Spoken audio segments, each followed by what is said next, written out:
Welcome everyone to South Kitsap High School for our first broadcast of the season. We're coming to you live right here on SKTV, Wave Digital Cable Channel 205, and we're also streaming this game live in high definition on YouTube. You can find a link to the game by going to the school district homepage, click on the YouTube link, and you can watch the game in high definition. Tonight the Wolves take on an old rival, the Central Kitsap Cougars. These teams have not played each other since 2015, so tonight we're in for a real treat. I'm Phil Nenninger, and joining me in the booth, 6 feet to my left, is Brian Pickard.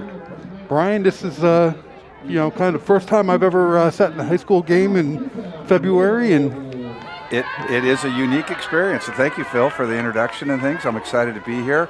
I'm really excited for the kids because here they get a chance to play ball finally after a long layoff. We're 5 months after the true season should have started, but we're here and getting ready for kickoff.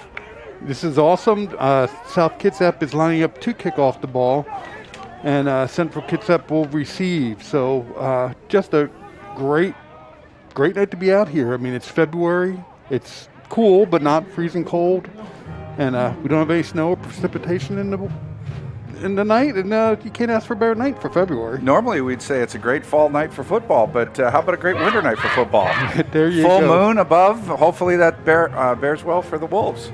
Exactly. We get that nice, I think the February one's called a snow moon. So just looking forward to this, and so excited for all these kids who have been working so hard to have a football season, and all these coaches who have put together kind of an irregular season for us. So kicking off for South Kitsap will be number 18, Trevor Kirby. He's a senior. And kind of hard for us to see all the way back to who's going to receive the ball for CK, but it looks like it might be number 7, Kalai Posse.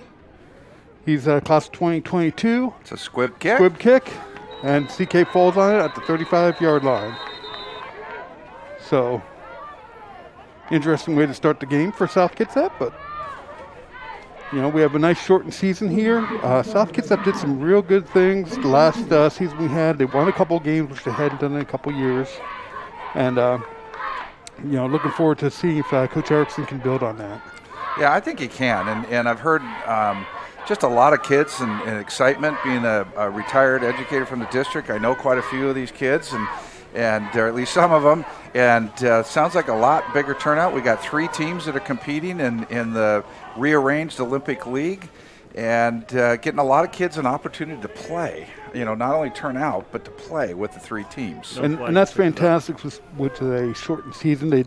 Officials did pick up the flag they had thrown on the play, so first and 10 CK from their own 35-yard line.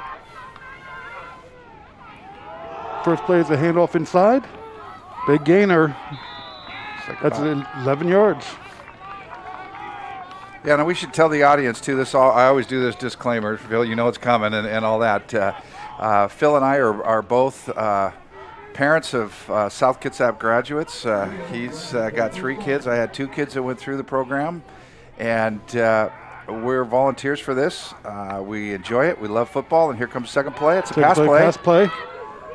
He's got somebody open short in the flat. That's number 11. For another good gain for CK. It looks like about 12, 14 yards out of bounds. So that number 11 is Vinny Mitchell. So from CK. Quarterback for CK is Kalai Posse, number 7. So a couple quick plays, couple big gainers for CK. So not unexpected in your first real live action, after a big layoff. I know these teams have had some scrimmages going on, but this is their first game. And it looks like there was a flag on play on the far side of the field. Looks like it's going to go against CK. I don't see an indication. And anyway, for all, we know that given there's no fans in the stands, that this is probably being broadcast, or more people are watching it. So if you catch a little SK bias, we apologize, CK. We'll do the best we can of giving you the information and just enjoy watching the game. But we don't apologize too much. No, not too much. So another handoff off the left-hand side, always breaking through. Nice run. Good tackle, but not until he picks up the first down, so that's a gain of about 14 yards.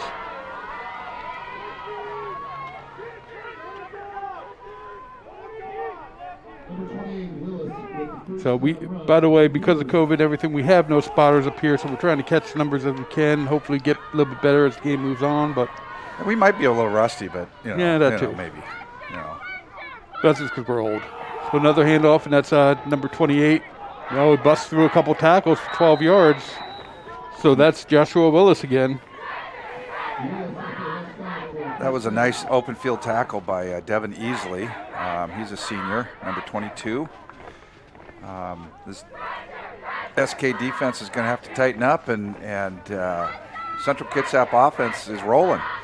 Moving ball down the field, which is not good for South Kitsap. So let's see if we can get this tightened up here. Another run. That's number 37. Wow, staying on his feet. Nice job staying on his feet. Excellent run, picking up 50 yards. I did say 15, didn't I? 15. Kind of sounded like 50, but yeah. I was not going to correct you because we're not going to keep tally of errors up here because I know I'll probably win that. So that's Cooper Hall. He's a sophomore, so from CK. First and 10. Another handoff right up the middle. Again, it's Cooper Hall, and he's in for a touchdown. So, not the way SK wants to start. That was a very nice drive by CK, marching the ball down the field. Again, we'll see if things tighten up as they get a little bit more time under their belt here.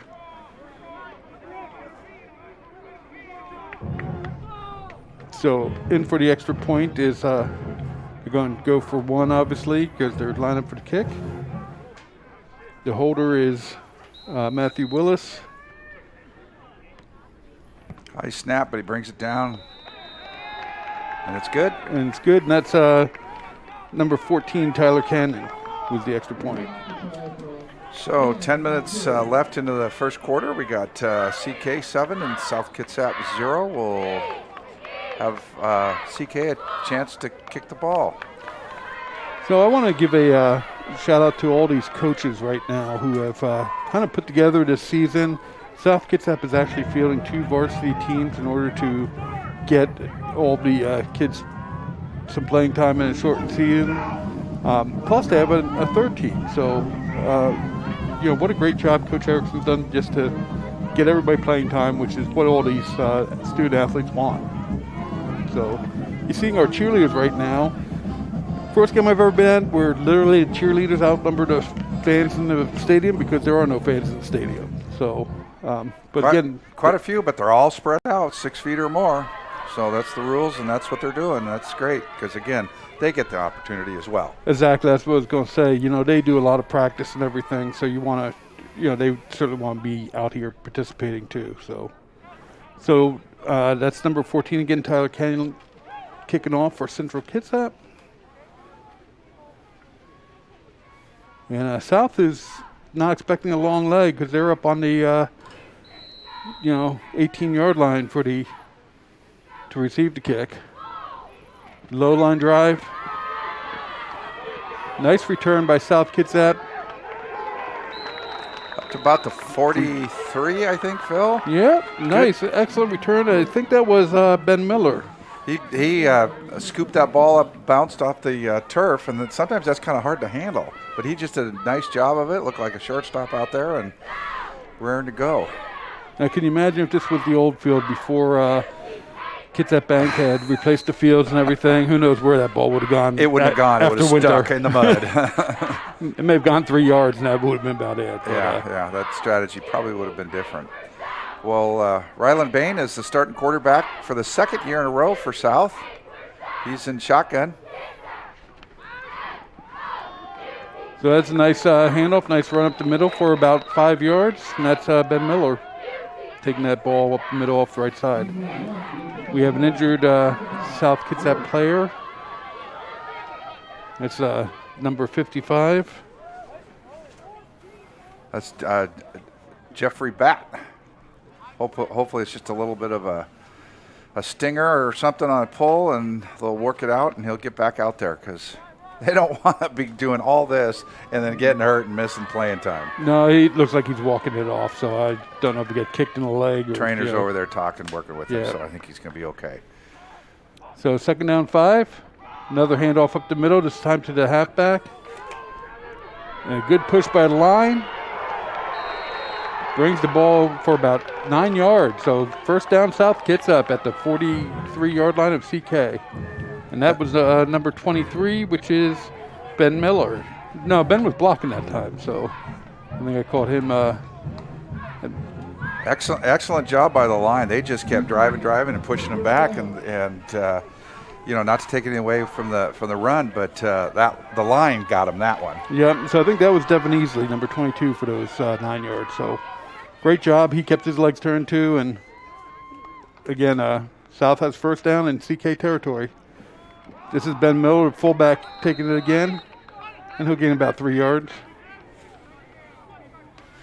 3 yards in a cloud of dust, but there's no dust. No dust. So it brings up 2nd and 7. So nice to see South moving the ball too. Yeah, CK has been pretty successful in the last few years. They've been playing, I believe, AAA in the Olympic League. I think, haven't they? I think it's been a 3A or they may have dropped down 2A last year. I can't remember. So quarterback goes back to pass. Oh, oof. Incomplete. Nice try. Nice scramble there by Ryland and whatnot, and then get the ball off, and he just couldn't hang on to it. Luckily, that wasn't intercepted though. Yep, that was bounced up kind of high. Those are the scary ones. Intended for Tanner Holiday, and I don't know if he was kind of expecting after Ryland scrambled there, but did a real nice job keeping his eyes downfield too. Well, with experience and getting kind of those first game jitters out, that's the type of play he'll get completed later on, either in the game or in future games type of thing, and working those out. The timing's still there. I mean, they've only truly been practicing football since the 1st of the month. So another pass coming up. He's got rush. Oh, he's got somebody open deep. Wide open. Woo! Touchdown, South Kitsap. So that's number 15, Keel Slayback. Glad you can see his number. We're at a little bit of a disadvantage. We're sitting on the 15, 20-yard line up in a booth above the field, and so we have to really lean when it goes down to that end of the field. Seems like in the past that's where all the action is. Yeah, way far away. Of course. And normally our spotter is someone younger with better eyes. I'm just trying to keep my glasses from fogging up. Yeah, I'm playing that same game here, so. Just stop breathing. Trevor Kirby's in for the extra point. The kick is up, and it is good. Well, look at that. We got a 7-7 tie with 8 minutes left in the first quarter. I was impressed with South Kitsap drive. CK was hitting hard, but they just kind of kept moving, and they hit the big long play, and here it is again, a replay. Yep, excellent pass. Open receiver. They bid on the little incoming play for him, and he took off going deep. And again, nice job by quarterback, which is Ryland Bain. Scrambling around, keeping his eyes downfield, and making that long pass.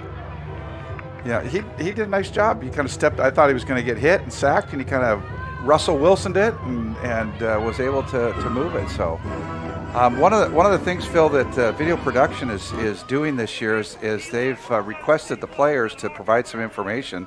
So if you're a parent of one of the players, let them know and remind them to do it if they haven't done it already. And we'll get to some of those in a little bit. But have asked them some different questions and things. So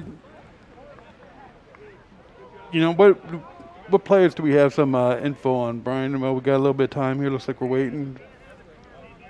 So we have a shout out for. We have a shout out from Derek Gunther. He's our South Kitsap's starting center. And he gives a shout out to his mom and just says that, shout out goes to my mom, Sandy Gunther. Thank you for being the strongest woman I've ever known, and I love you with all my heart. Dad's proud of us, and we're going to keep on going. Good job. Good job, kid. Yep. So South again, another squib kick, and CK jumps on it. Number 88 for CK jumps on it. So that is, and I apologize if we butcher some names. We're trying to get them all out. And here's a tough one. Telanoa Kaluhio Kalani. But he did a great job of getting that in. It did bounce off one of the CK players, so obviously South Kitsap has a intent of going short and trying to hopefully get one of those bounce back off. So CK starts with the ball in their own 45, run up the left-hand side for about 3.5 yards. Nice tackle there, nice stop by South Kitsap. You know, I wonder, Phil, on that kickoff, if the reason they're doing that is that does kicker not have the distance? Does CK have they scouted him and said, hey, we got a pretty good returner back there, keeping him from doing that? So that would be interesting to know why they're choosing to do that. Yeah, it's not a real true onside. It's definitely a squib kind of aimed at somebody. So quarterback keeper this time. South read it. Quarterback's making some nice great moves. Oh, and he slips and falls. Slips and falls. He does pick up about 7 yards. So,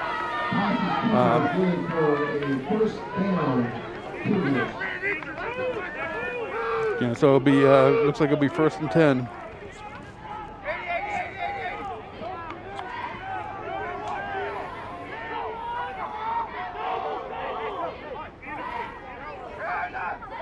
So 1st and 10, CK inside South territory. The pass play. Quarterback's rolling on out. Oh. Receiver breaks the tackle and gets on in. So was covered. Missed tackle by South Kitsap, and that's number 18, Aiden Williamson. He's a junior for CK. That was tough. I don't think the cornerback for South knew that ball was coming. Part of that responsibility is your teammates to be yelling ball, and we're up high enough and we're in a closed but ventilated booth, so we can't hear that. But that's a tough one for a corner to cover. And the kick is good, so it's that only took about a minute and 20 seconds. That was a quick response, yeah. So with 6:47 left in the first quarter, Central Kitsap 14, South Kitsap Wolves 7. At this pace, Phil, we're going to be into the 50s by the fourth quarter here. We're going to be in 50s by halftime.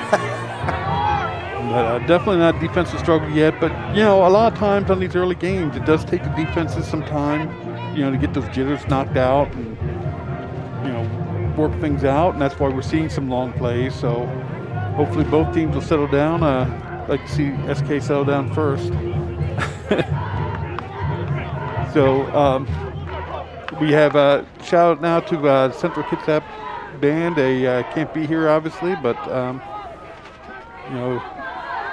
they looking participating. So.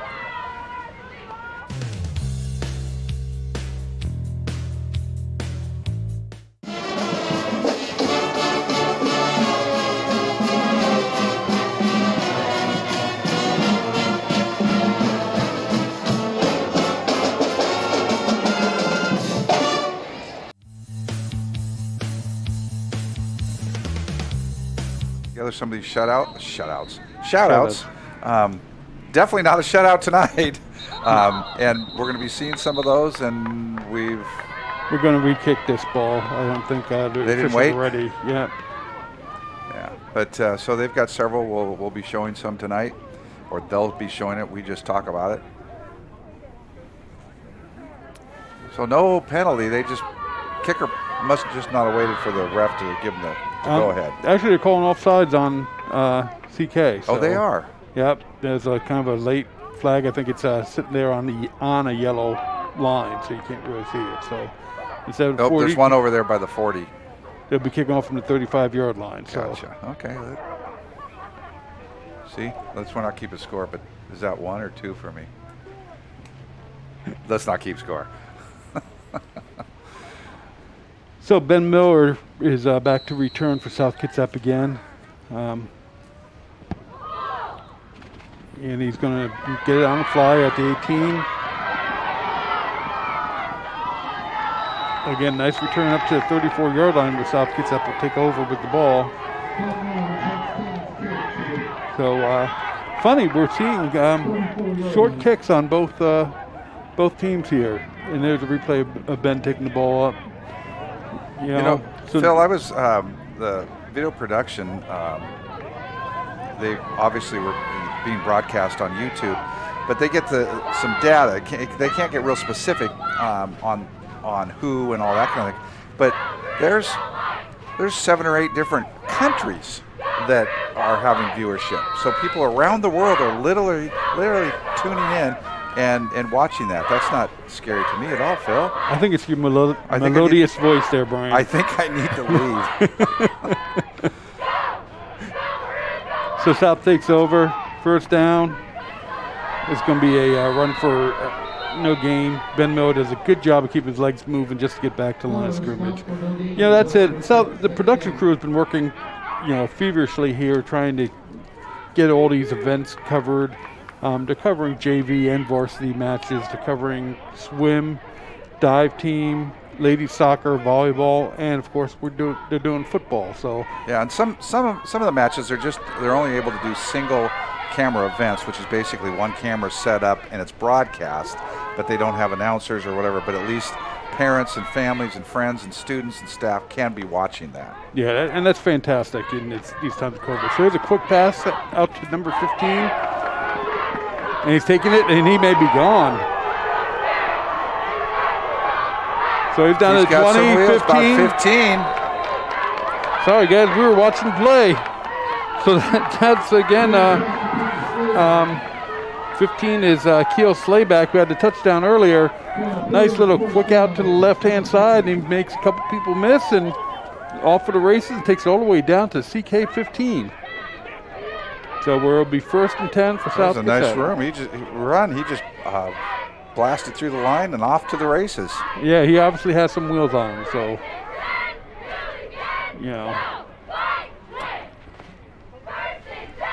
But I formation for South Kitsap, which is what they run most of their stuff out of. And again, now we have a handoff to the tailback. Good block by the fullback. And he's in for the touchdown. Touchdown SK. So that's number 22. Devin Easley in for the score. So South has 1 through the air and 1 on the ground. And what I'm missing here, Brian, is the cannon. We're not hearing that South Kitsap cannon because of COVID. Our ROTC always shot the cannon every score. It would make us jump out of our skin every time. We knew it was coming, and yet we'd still jump. Yep. So Trevor Kirby in for the extra point. High snap, but it gets down. Low kick, but it is good. I was going to say, and we didn't get to it, that the Central did a great job of answering right back from South's score, but then South did the same. Yep. Here's the replay. Up the left side. Right there, dives in.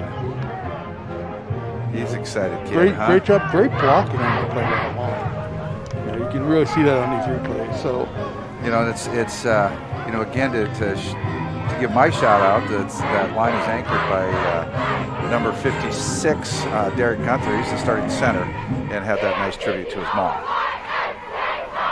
So, as we continue these some of these coverage information for everybody,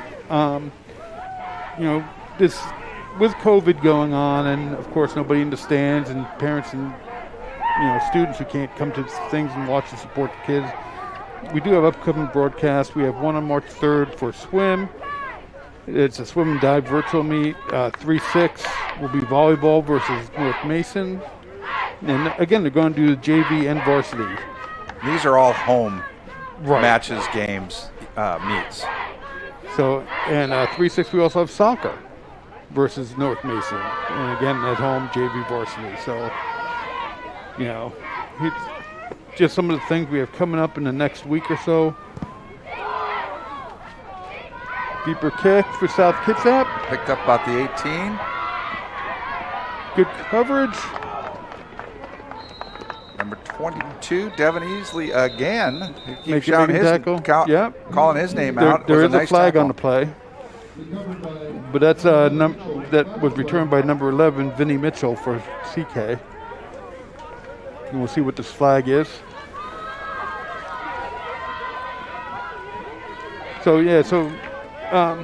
Did you got the swim? You know, I'm looking at the swim and dive of virtual meet. Does that mean that the teams just swim and dive in their own pools? I wonder how that works. I have no idea.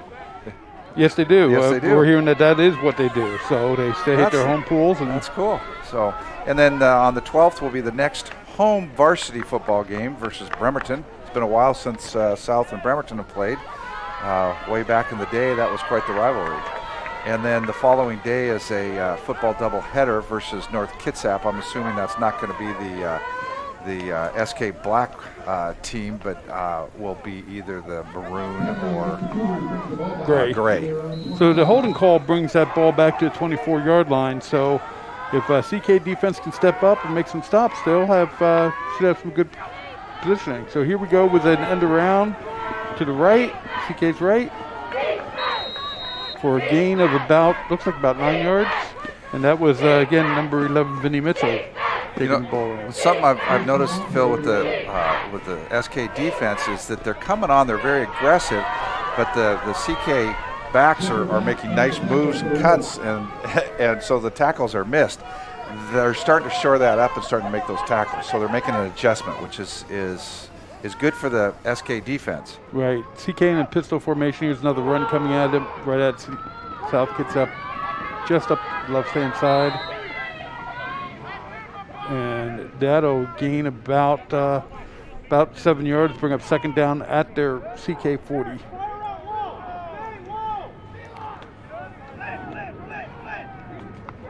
You know, another thing that the SK Video is doing is that they're doing a lot of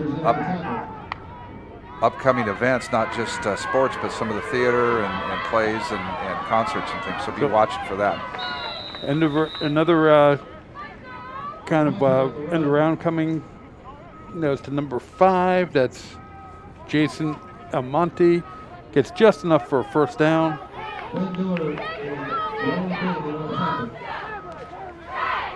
So 1st and 10 at the 44-yard line.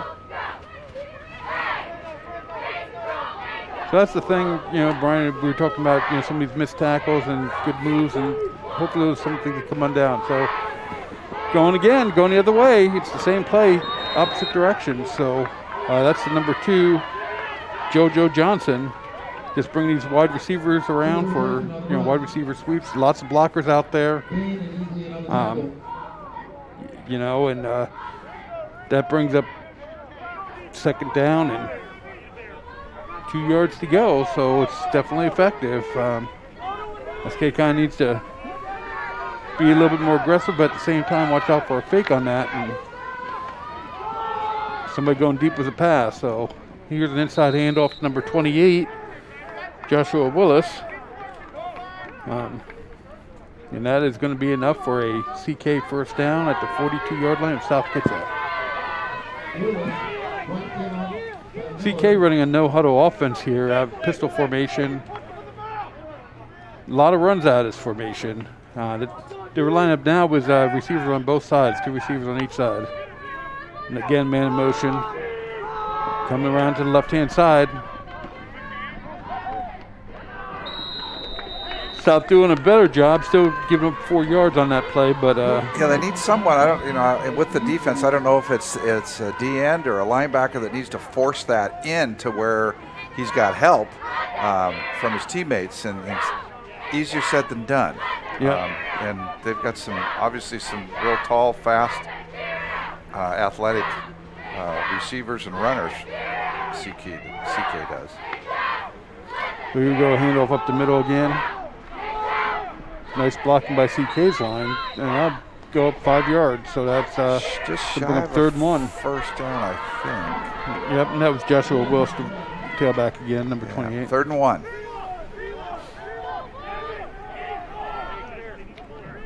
So South Kitsap making some changes on defense here.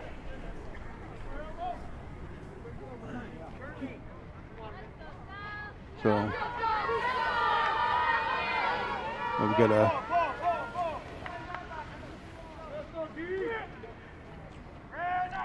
3 to the right. Run right up the middle. Bounces out to the left-hand side. Picks up 3 yards, so that's going to be enough for a first down. Again, that was number 37, the fullback. And that's Cooper Hall. He's a sophomore, so that's looking good for CK's future. Again, 3 receivers to the right, 1 to the left, with single back.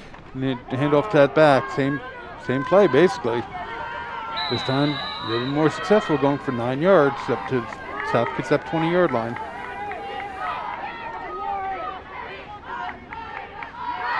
So, I would imagine the defense is getting a little tired here. CK does a great job of mixing it up. They're going wide left, wide right, up the middle, mixing it up nicely. We've got about 1:15 left in this first quarter. And South has their safeties up tight. Here's a pass play. Lots of time.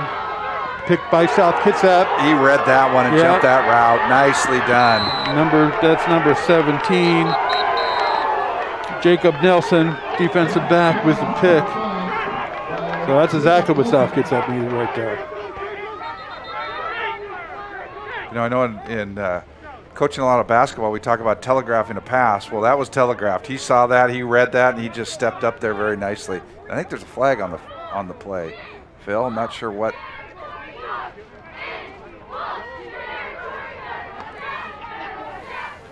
I think that was just, I'm not sure if that was a flag or just a marker for where the interception. Okay. Hard to tell. If it's a flag, it's again, right. For those of you keeping track, that's another one for me. Mistake. There'll be plenty. The over-under is a lot. So I think, the quarterback did a nice job of scrambling, holding on, looking, but I think he stared down at the receiver at the end, and that just gave that South Kitsap defensive back just way too much time to step in front of that one. But again, early game jitters for everybody. So South is in this shotgun formation. Now a little bit more of a pistol as the quarterback moves up. South will try a pass. And nowhere to go with the ball, and the line collapses. A good job at first, but they're going to lose 3 yards, and a good decision by the quarterback just to eat that one by Riley instead of throwing it into coverage.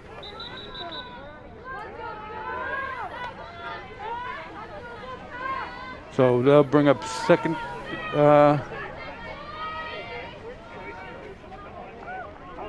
I'm looking at second 14, but I'm not sure we're getting conference by the officials. I don't see a flag. I'm not sure what the conference is about. I don't think South knows what the conference is about either.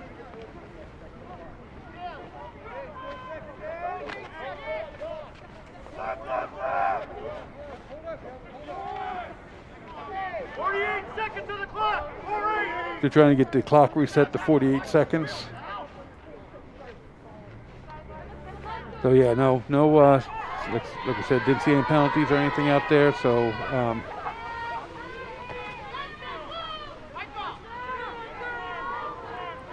okay.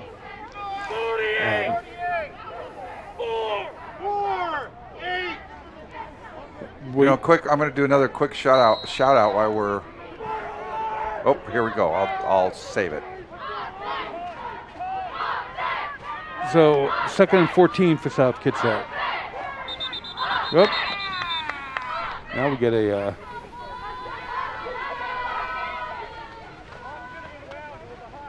stoppage of play here. This is actually CK's second game. They played. I don't recall. I believe they won their game last weekend. South opted not to play a game, but had a scrimmage and played against Olympic up in Silverdale, and it was a controlled scrimmage. They did play one-time quarter, and South ended up scoring a touchdown, an extra point, to the touchdown, no extra point for Olympic. So 7-6 if you're counting that, but they weren't counting that. So that was a sideline warning. That's why they stopped the clock. Stopped the play on that last last one. So again, CK second and 14. And I have two receivers to the right, one to the left. Pass play all the way. Quarterback gets hit as he releases, and it drops incomplete. So that'll bring up third down, 14 yards to go. With the ball on the South Kitsap 35-yard line. So we will see what South has. Hopefully they can get this first down and keep it going to the end of the quarter. You know, Jacob Nelson, number 17, is a wide receiver, defensive back, senior this year. His shout out, he states he wants to thank his parents, Coach Dan Erickson, and the football staff, Coach Chad Nass, Coach Sean Banks, and Coach Ryan Lund for helping and supporting him. And it's great that these, student athletes have an opportunity to thank some of their mentors. I know coaches stay in their minds for a long time. So we have a delay of game, looks like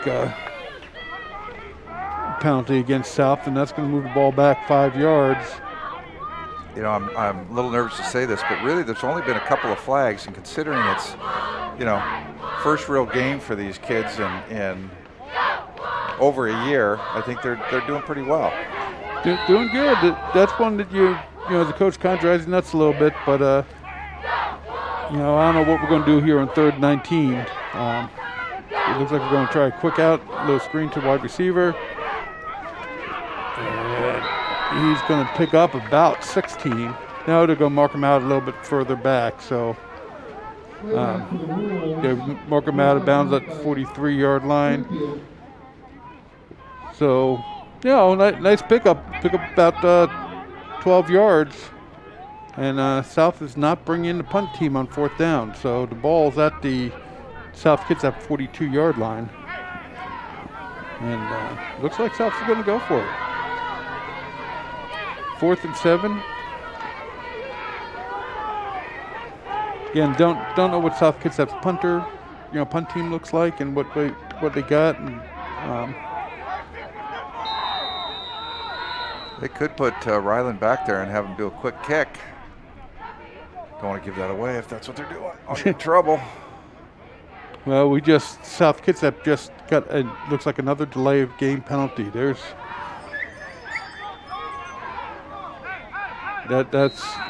again, they need to work on that communication and get that up. Now what do you do? Well, CK's thinking they're going to punt. I think they're going to punt. I think Ron's going to go ahead and kick.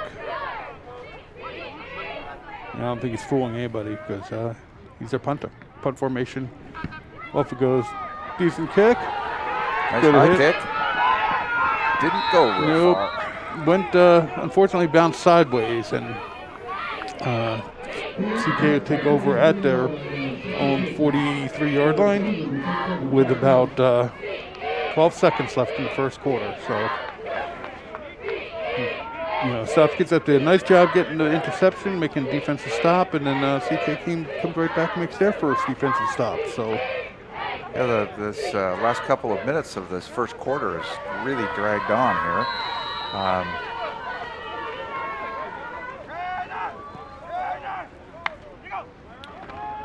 Quick handoff. Yep, just up in the right-hand side.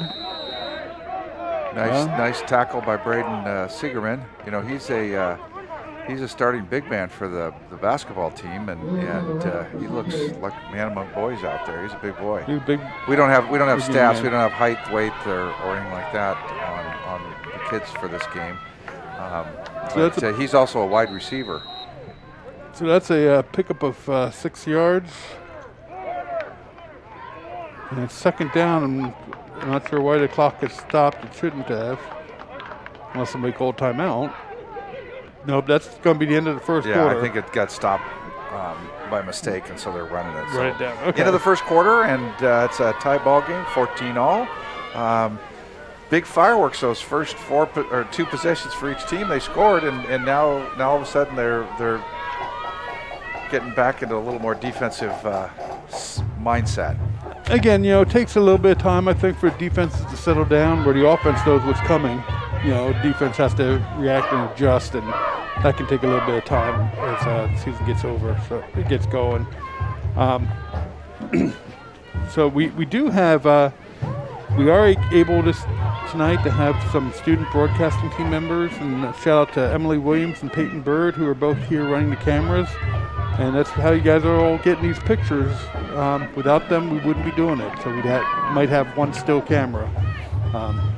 They got special permission to bring them in, of course, following all kinds of rules, COVID and whatnot.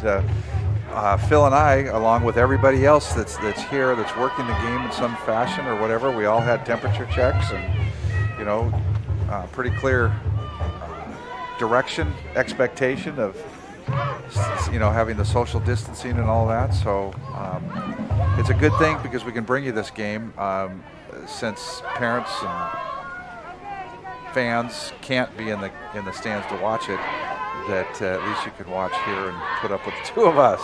Exactly. And if we're a little muffled, folks, we're up here with masks too. So that, we don't want anybody catching us unnecessarily. So it's going to start 2nd and 3 from the 50.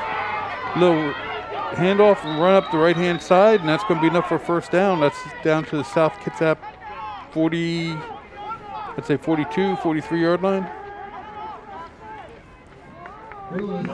Phil, another thing that I wasn't aware of, and I'm pretty close to the video production here, is that they've had 12,000 views since February 10th.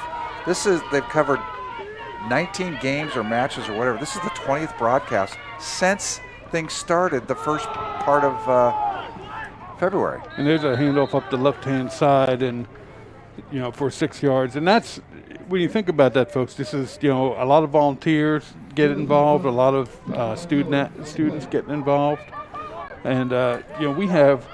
And that equates to 2,700 hours of watch content. And that's amazing.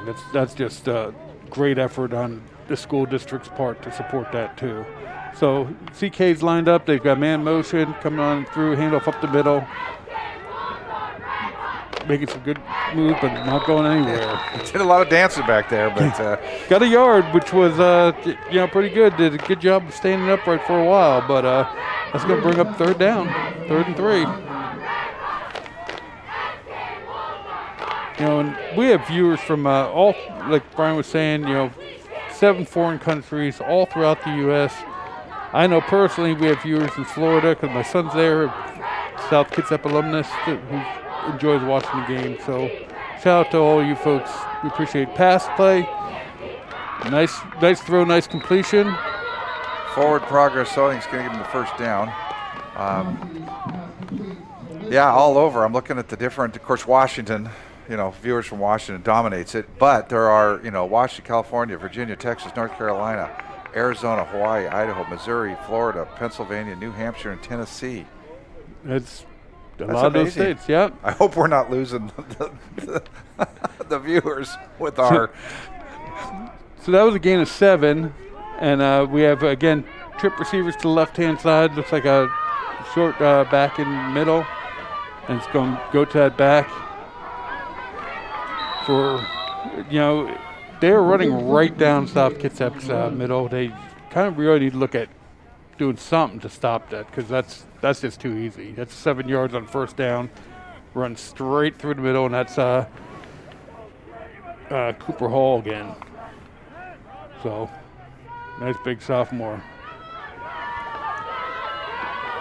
Same play, right up the middle. He's breaking some tackles, down to the 5-yard line. Phil, I remember last year, I believe it was, hearing about it, that they were working on it, but now they have SK Video now has all football games archived, all home football games going back to 1998. Wow, that's fantastic. They got it. We have currently 390 watchers. I'm getting text messages saying, hey, here we go. But another run up the middle. And again, that's number 37. It's going to bring up 2nd and goal from about the 1.5-yard line. So I would I just keep handing it to Cooper Hall from CK, and hopefully South Kitsap can stop it on this one. Second goal, and it's a touchdown for CK. So kind of running it right up middle, decent sized line, and that line's getting a little bit of a push. So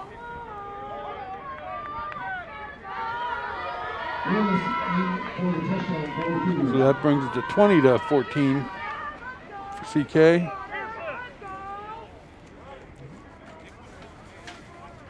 With an attempted field goal attempt coming for Tyler Cannon, I believe. Nope, that's number 20. No, it isn't 14. Okay. And that field goal goes wide right, so that's no good.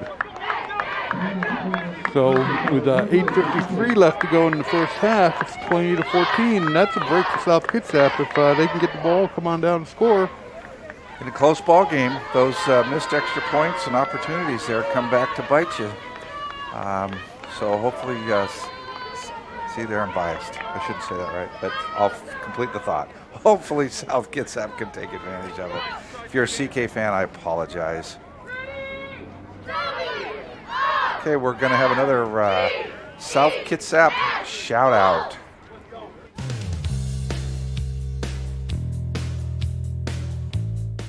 Let's go, South. Go hard tonight. Leave it all out on the field. Get that win. Go Wolves!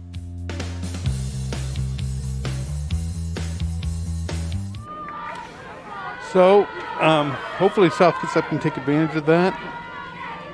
I did do some research on this series, counting back, and if I did it correctly, there have been a couple of ties. These games are almost always close. There have been one or two blowouts in the 40 or so, 45 games they've played. But South Kitsap is actually leading the series by one game. Oh, wow. So always close, always tight, always fun to watch. Well, I know it was a close game. Phil's son and my son played together on the fall of 2009 team, and I remember going up to the stadium up in Silverdale. And that was a close game, but to be honest with you, I can't remember who won that. Do you? We must. We've got a flag on the. We got a flag on the 20. Well, 2008 was the CK game up there, and we. 2009. No, we won that game. 2009, we were here. Oh, was it? Yeah. Okay. Well, see, I can't remember where I walk into a room, so you know. So that's their senior year, though. They had to win it because they went undefeated. Right, and that game was here. Yeah. Both Greg and Christopher pay us to say that. So, guys, if you are listening, big bucks. You know, the only reason I remember is Christopher scored the only touchdown. He had that interception. So. That cost you extra, Dad. Yeah, that cost extra. So that's a penalty, a holding penalty against South Kitsap. So they're going to start their own 10-yard line. Field position really hasn't been a big issue for either one of these offenses. You know, they've both been able to move the ball by and large, you know, at will, except for the one interception South Kitsap's got and the one stop that CK got. So all the other drives have ended in scores.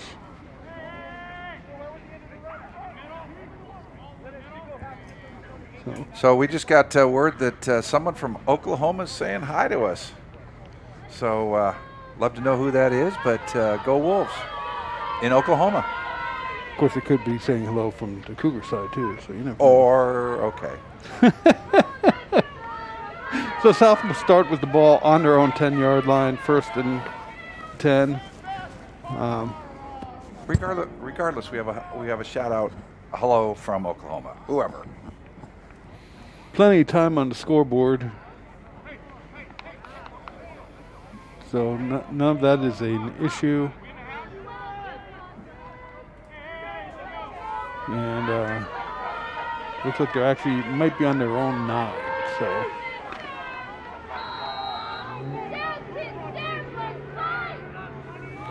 So they come out and they 2 receivers off on the right, 1 to the left. I formation in the pistol. Handoff up the middle. Made a couple of yards, and he got met by a wall. Yeah, got met by a bunch of Cougars, and I think he's right about at the 10, so gain of 1. So South getting the play in. I'm curious as to why South has been having so much time, so many issues with getting these plays off in time. It seems like they're. Well, it is their first game, so Yeah. we'll give them a little slack for that.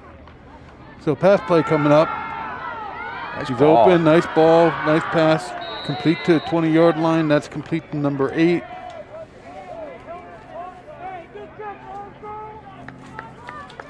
So South gets that first down as Jaden Armstrong brings that in. It was a nice throw and catch. So I know we're getting some of our fans are sitting here in Texas and Hawaii shouting out, saying hi to us, and we appreciate that. So again, we have a I formation, handoff up the middle, nice run. Gain of about 7 yards, and that's number 24, Rylan Morano. He's a senior. Nice little quick hit up the middle. So, That last play on that to get him out of the hole and get the first down. Jaden Armstrong was the receiver on that one, and he's after this play. I'll give you his nice shout out and thank you that he gave. But we'll let him run this play first. all right. Again, I formation, 2 receivers to the left. Ooh, that one slow developing. CK was in the backfield right at the start of that. So Yeah, they got a good jump on that. So anyway, Jaden Armstrong shouts out, and he says, to my mom and dad for raising me to never give up. And I apologize, I may mispronounce. Hazika Moore for pushing me to come back from my ACL tear. And my little brother for making me strive to be a good role model. very nice. I mean, we get a lot of these from these student athletes, and this is just, a nice insight into their lives too. So again, South I formation, same formation. Little pitch play, it's fumble, it's on the ground, but it picks it up. Nice play by Ben Miller, number 23. Makes some progress on that too. So what do you do now, Brian? It's fourth and looks like it's 4th and 1, a long one, but you're on your own 30.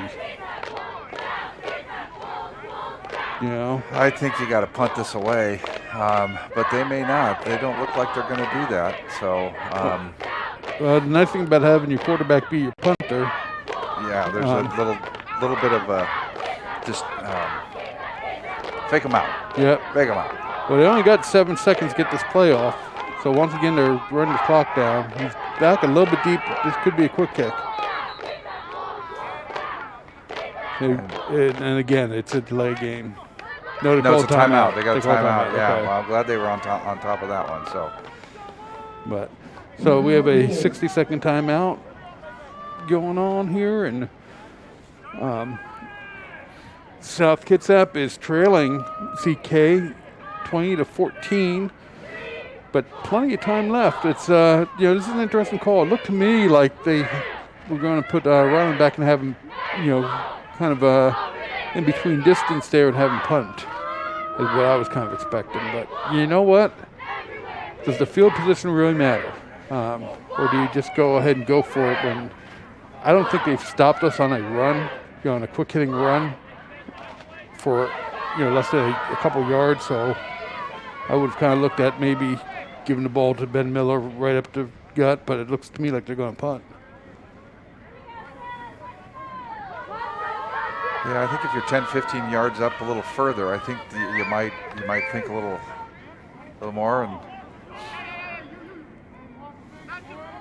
But yeah, to give up that, if they're not to get it, they really would give CK some good field advantage. So CK's got to be on their toes to pay attention, but he does punt it off. It's a high punt, but straight up in the air. Yeah. Hang time. No, don't. They should have let that go. They got a nice friendly wolf bounce there. But yeah, the hang time on that was impressive. Yep. Distance, well, we'll keep working on that. Well, you got the bounce, and I think the one up was close to 30 yards on that. At the end of it, all said and done, but again, I don't know why they jumped on it because the ball was rolling their direction. And on this field, that could have kept going. So the ball is at the CK 37-yard line, 1st and 10 for CK. As they get a stop. So this is important now. South Kitsap really needs to come up with a stop here to keep this game in hand. Ball's on the 37-yard line to see what they're going to do. Got a guy in motion. Yep, hand off to the other side, the right side. He's breaking loose. He may be. Nice tackle.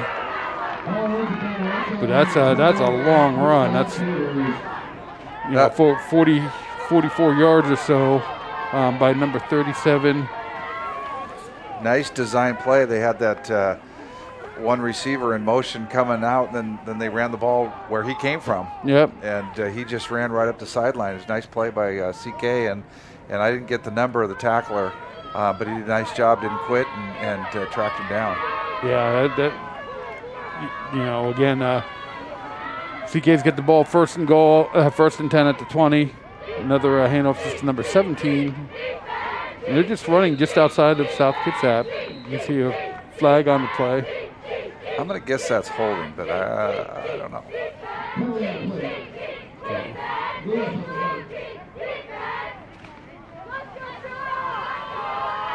And we get the call coming on up. Holding against CK, so that'll move the ball back 10 yards from that spot. So bring it back to 25.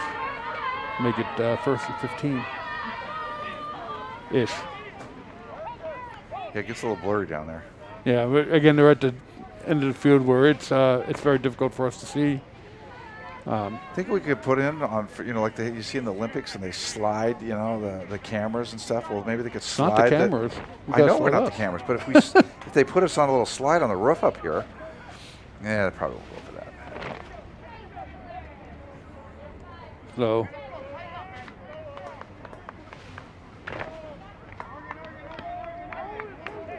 So here we are. It's 1st and 14 at the 24-yard line. Kind of T formation again. 2 receivers to the right. Fake handoff that quarterback's going to keep. Looks like he's dropping back to pass. And he runs on down. Looks like he picks up about 12-yard line. It's 12 yards down to about the 12-yard line. So it's going to bring up 2nd down, and looks like about 2nd and 2. That was a nice design play. They faked the handoff, and then it looked like maybe he was going to crank it back and throw it, and then he just kept on running. Yeah, I think he had the option, and if, one of the things, if the receiver's wide open, toss it. If not, then tuck it and run. And so it looks like it's 2nd and 4. So again, run up the middle, and that's looks like that's going to be enough for a CK 1st down.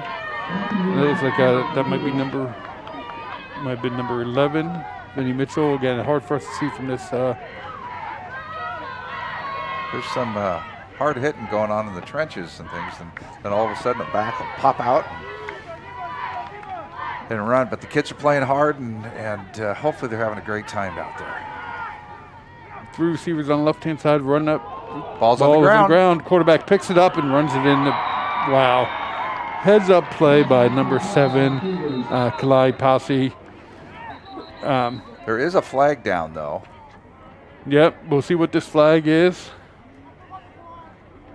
I see 2 flags, actually. If that holds, that was a fantastic CK Cougar bounce. Yeah. The ball was on the ground and bounced right up into the quarterback's hands, and he ran it in. We'll see what the call is here. It's going to be holding against CK, so that's going to back them up. Break for South Kitsap. Yeah. 2nd major penalty on this drive. 2nd holding penalty. So, but again, what a heads-up play by that quarterback. We've seen a number of times, that funny-shaped ball out there bounces in different ways, but both teams have benefited from some nice bounces right into their hands. And that takes I joke about it, but it takes some skill by the players to concentrate on it and pick it up at the right time. So stoppage of play. Got just over 4 minutes left in the game, or in the half. I'm looking for a signal from the head official to see why they stopped it. Might have been equipment. I can't see it.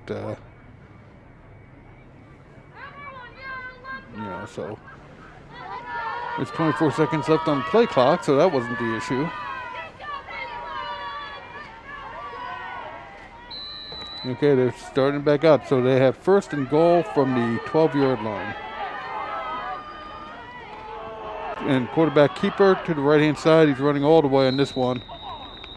Takes down to about the 5-yard line. So it brings up second and goal from the 5-yard line with about what do we got left on this clock? Right about 4 minutes, 4:01.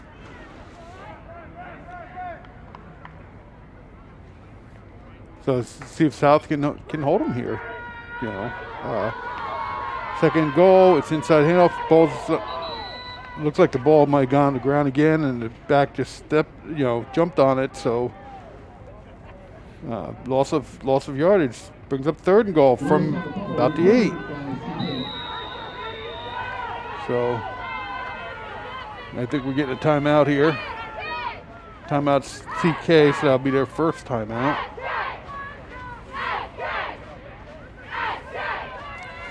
Phil, going back to the broadcast that the SK Video Production is doing, I mentioned before that they had a single camera events, and it's again a stationary camera set up to view the event. There's just minimal graphics, and there's not, but at least people can watch the matches or the games and stuff. Now, multiple camera broadcasts like tonight, what we're doing here, it has a complex projections like we're doing now, and they provide multiple angles and supporting with graphics. This requires a minimum of 3 cameras, a graphics operator, and an auto technician, and a director to run it smoothly. So it's amazing what they're doing and bringing it. And I mean, it's always been really good. But the fact that with the COVID and everybody nobody being able to be in the stands, it makes it that much more important. So hats off to the video production class and CTE, which it is, I believe, the end of CTE month. Yeah. And, those groups, again, there are so many things at South Kitsap that the students put on and the students do. As Brian was saying earlier, we have plays, musicals, and productions that are getting ready to go on. And again, if they go on, it's going to be via broadcast, because of COVID restrictions. And they'll do that too. So here we go. We have third and goal from about the 8-yard line. Quarterback's going back to pass. Quick throw, and it's incomplete. Overthrew him a little bit. He was open.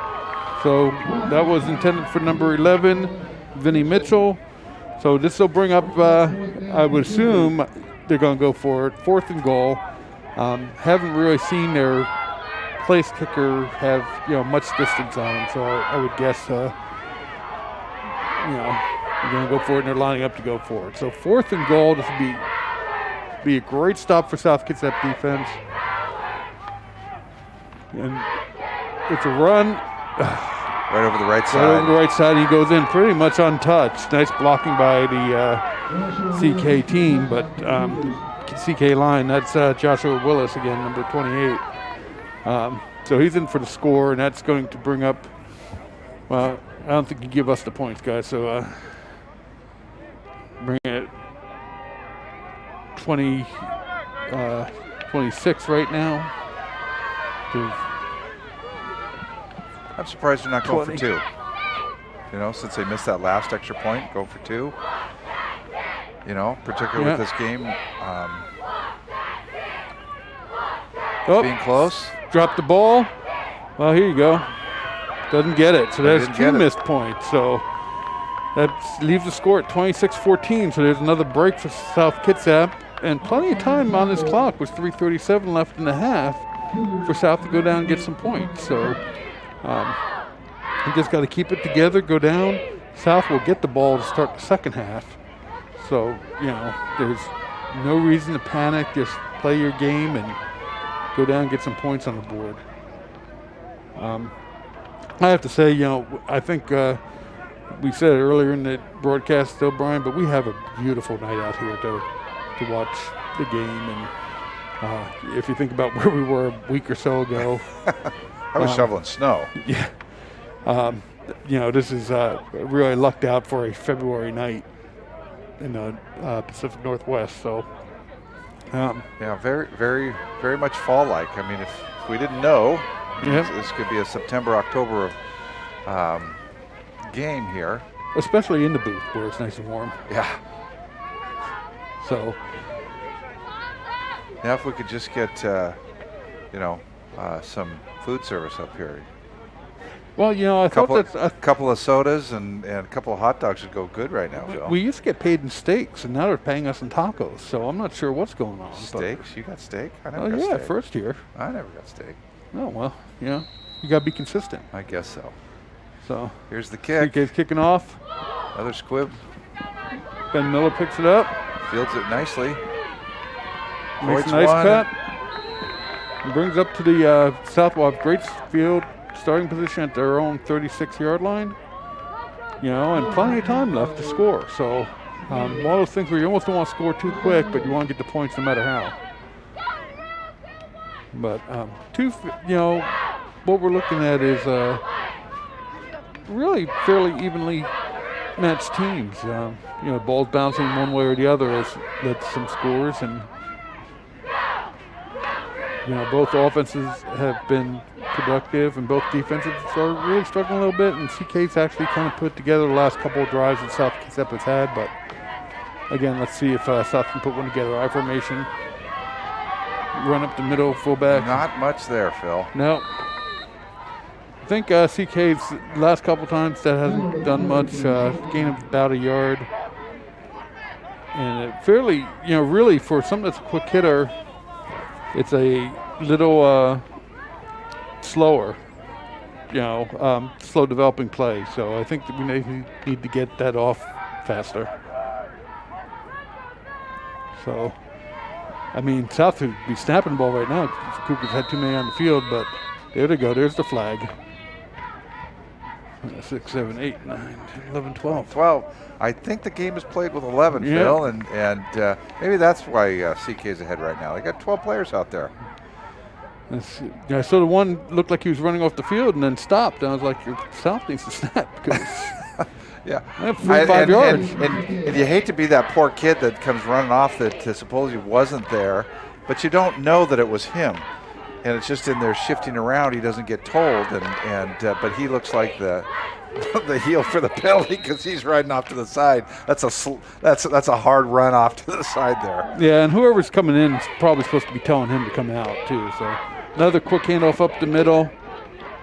Good blocking. That's going to go for about 4 yards. Looks like enough for a South Kitsap first down at the 47-yard line. And there was that's number 22, Devin Easley again.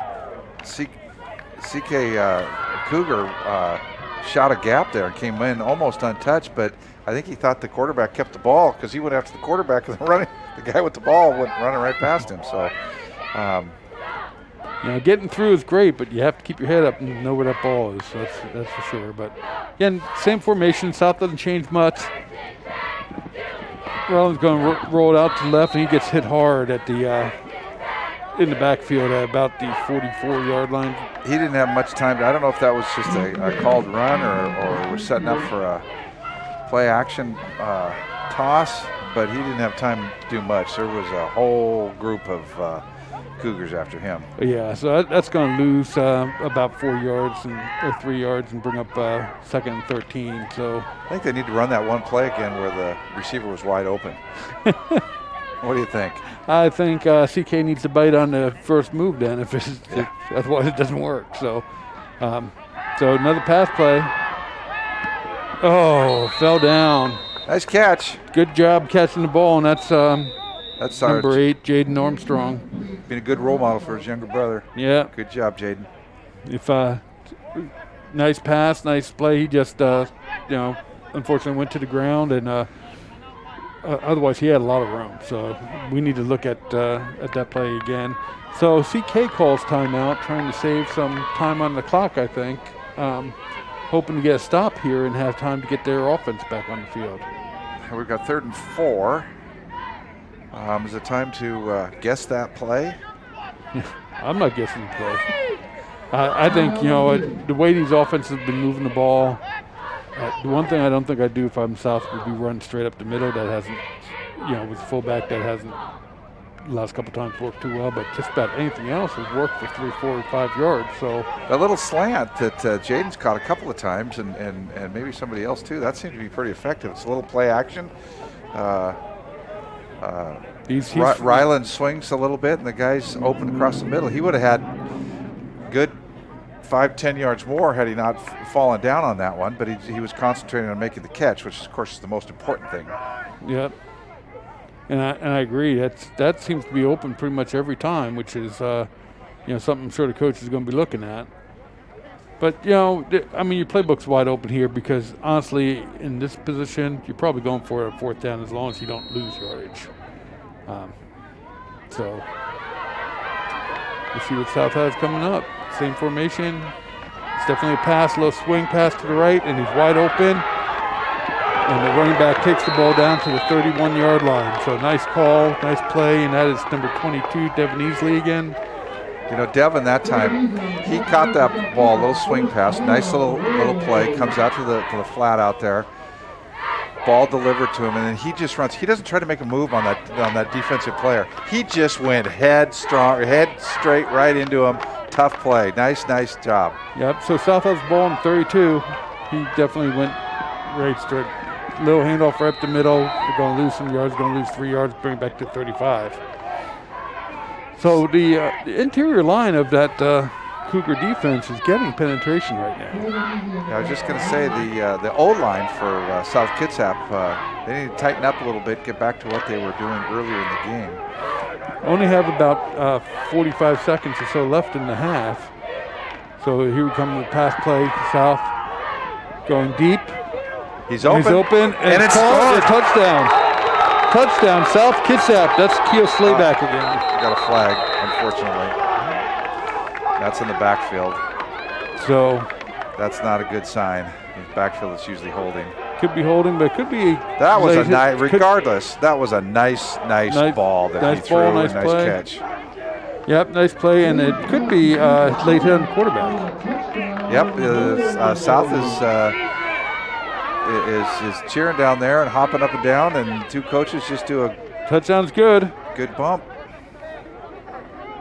Roughing the passer, yeah. So does that go on the kickoff then, Phil? Yeah, that should be on the kickoff. Well, that'll help because that hopefully will put CK down in further down the field. Especially with 38 seconds left, and CK only have 1 timeout left, so that's all plays in South's hand.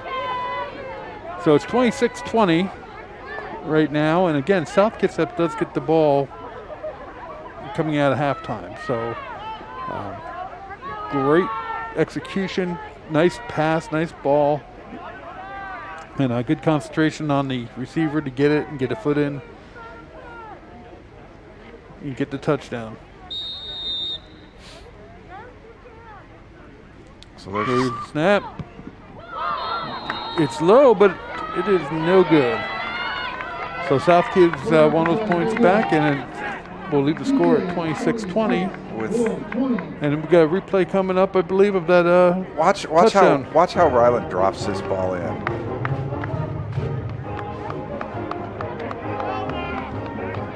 It's just a nice spot, throws the ball to a spot. Nice concentration on the receiver, like I said, just comes on in. Excellent pass by Ryland. And good job by the line that time, giving them time to throw the ball. That was Russell Wilson-esque, which is dropping that ball in there. No? So, and we have another shout-out for SK coming up right now.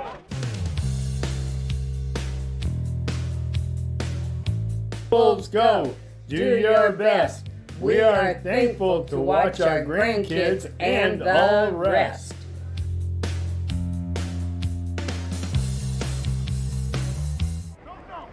So South Kitsap is getting ready to kick off. There was the roughing the passer penalty, so they're moving the ball up 15 yards, which means they will be kicking off from the CK 45-yard line. Now, if you're ever going to do an onside kick, This is it. you know, this is not a bad time to try to get the ball and get a play or two. You still have, South still has 3 timeouts left. You know, so you might as well give it a try, but I don't know what their, you know, game plan is here. I'll give you my recollection of one of the best high school kickoffs that I ever saw, but we'll let the play go here right now. So Ryland kicks it off. They kick it down to the 1-yard line. And now this is some trouble, but they do get the stop. South Kitsap stays in their lanes, and the kicker actually, which was Ryland, the quarterback, made the tackle on that play, I believe. Kept cool, stayed in his lane. Gave up a lot of yards on that return, but the ball's still at the CK 35-yard line. And there is only 33 seconds left. So, Phil, going back, and I know you saw it because we were both there. Our boys were seniors, and this was by sophomore kicker Aaron Ladeau. And he kicked off, and the ball hit about the 5-yard line, spun right about the 2-yard line. And, of course, it's like kickoff's a live ball. And the guy that was going to catch the ball was back. He looks at it. He's waiting for it to go in the end zone, and it doesn't go. It just sits there and spins, so he's got to pick it up. By the time he picked it up, he was surrounded by wolves. Yeah. And the ball just literally spun in a round in a circle and did not go anywhere. And you could just see the body language of the guy go, oh, I'm just going to get hammered. And he did. Yeah. So that was a nice complete pass to by CK. And they called timeout afterwards to 40, and ball's now on the 47-yard line. Not sure why they have moved the markers. Maybe second and inches. And I remember that. Nope, they're calling a first down. So, you know, certainly remember that, Brian. And yeah, you can tell by the body language he did not want to pick up that ball. So He knew he had to. yeah. Yeah, but that's just, you know, was an amazing kick.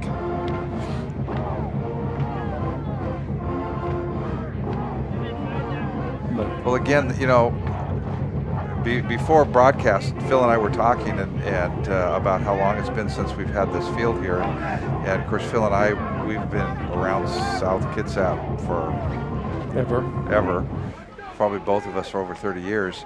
And we remember when this field was just horrible, no drainage, horrible weather. This field is absolutely beautiful. Great place for high school athletics. So they're going to go back and pass and try to get the ball down deep again. Quarterback's kind of running for his life. He's actually going to make a great play getting down and gets out of bounds at the 32-yard line. With just a tick or two over 15 seconds left, they've got time and they're moving the ball. So CK, I thought, was out of timeouts at this point. So they, you know, one play stuck inside the, inside the field of play, and they're pretty much done. However, if you get a first down, they'll stop the clock to move the chains. And he got out of bounds too. Time. That wouldn't be in the field play. Not sure. So first down, going back to throw again. South has to come up and get him. Don't let him get out. Good job by that quarterback getting out of bounds and bringing the ball down to the 16-yard line. Gives him a realistic chance for the end zone. 7.6 seconds to go. So that was a nice play. I like the way that the Cougar quarterback, he's looking to throw, and then the last minute takes off, and he had open field in front of him. Yeah, last two plays. South is definitely playing much more of a prevent defense the last two plays. They really have time for one long or two quick plays right here. Ball at the 16-yard line. They're going to go for the end zone. And that's a killer. Beautifully executed. CK touchdown with Couple seconds left in the half. You got to give them a hand. They got the ball all the way down. And big receiver, number 4 there is Chandler Lindstrom. Again, we don't have stats on these kids as far as height and weight and stuff, but he's a big kid, big target, and he just ran a slant, and the quarterback delivered it right into his hands. So 4 seconds left to go in the half, and it's 32-20 for CK, which is, again, the nice thing is South Kitsap will get the ball. CK is going to go for 2 here. He's going to throw it, and it's not going to be, it's incomplete. So that is a untimed down, so there'll still be 4 seconds left. Not the only bright spots. South has had a lot of bright spots, but one of the bright spots is they're not letting the extra points go through. And with CK not getting the extra points, it makes it a 12-point game, not a 15-point game. So South has missed 1, CK has missed 3. So that is a plus. CK will be kicking off to South with 4 seconds left in the half. And I would expect some sort of a squib kick from CK at this point because you obviously don't want a big run back. Well, they've been doing that almost every kickoff anyway, so. Exactly. So, and then we'll see what we get. If you're in the front line of South Kitsap, honestly, if you can drop on the ball, great. If you field it cleanly, take off and run with it. Look like they got their hands team in there. The front guys look like most of them receivers and whatnot. There's evenly spread out over the field. It'll be another squib kick, I would imagine. So they are waiting for a signal from the officials to kick off. And here we go. Yep, right down the middle. And Ben picks it up. Makes a couple moves. If he gets outside, he might be gone. He could be gone. Here he goes. Here he goes. Oh, nice return. Brings it back to 35, but we are out of time. That will end the half. That's a nice return, though. Very, very nice return. And it's going to go into halftime with CK up 32, South Kitsap Wolves 20. And Phil, I think you and I are going to return the second half unless they lock us out. Yeah, it's been very much an offensive show in the first half. The defense has started to settle down a little bit towards the end of that first half and make some plays, make some stops. But by and large, the offense has pretty much had their way in the first quarter especially. So for halftime this evening, we'll be showing SK's marching band, followed by videos produced by SK high school students. Enjoy the halftime. And well, I guess we're not going to have the marching band. I thought we were having a video of the marching band, but that's not going to be there. So we're just going to do the videos produced by South Kitsap High School students. Enjoy them, and we will be back here for the second half.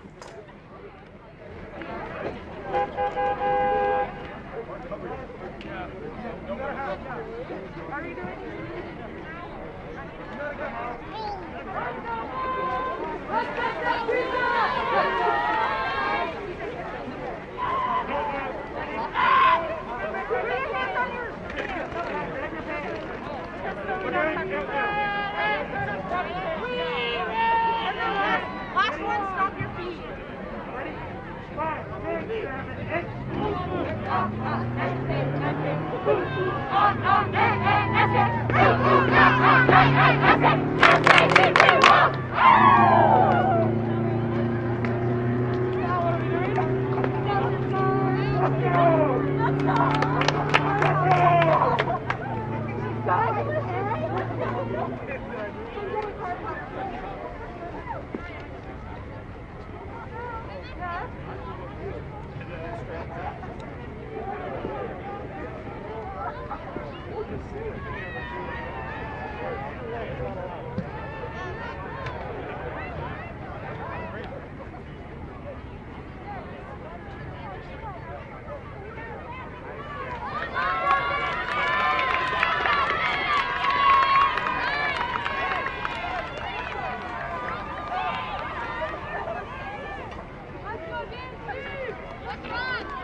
The human mind is cluttered. We wake up carrying our thoughts from the days, months, years before, expected to move no matter what's weighing us down, which can be suffocating. Keeping up with your mental health and maintaining your social life and your school life might be really, really hard for a lot of people. And then, especially in this time of our life, it's kind of hard to we're figuring out who we are, so it's kind of hard to open up to people about how we feel because we're not really sure how we feel. Mental health affects everything. It's our psyche. It's about who we are.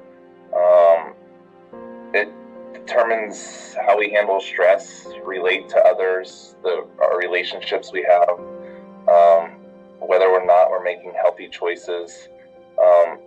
It all comes from our mental health, We cannot do the rest of the stuff that we need to do in our lives if we have a physical injury or physical health issues.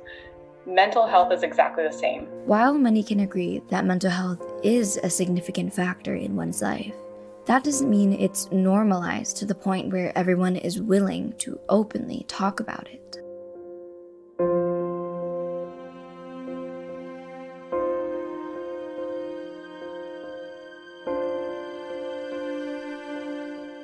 People had this idea that having mental health issues was something that you should be able to cover up. It was something that was shameful. So depending on what culture you're in, there's kind of certain expectations that will exist as to how people should conduct themselves and how they should behave with each other.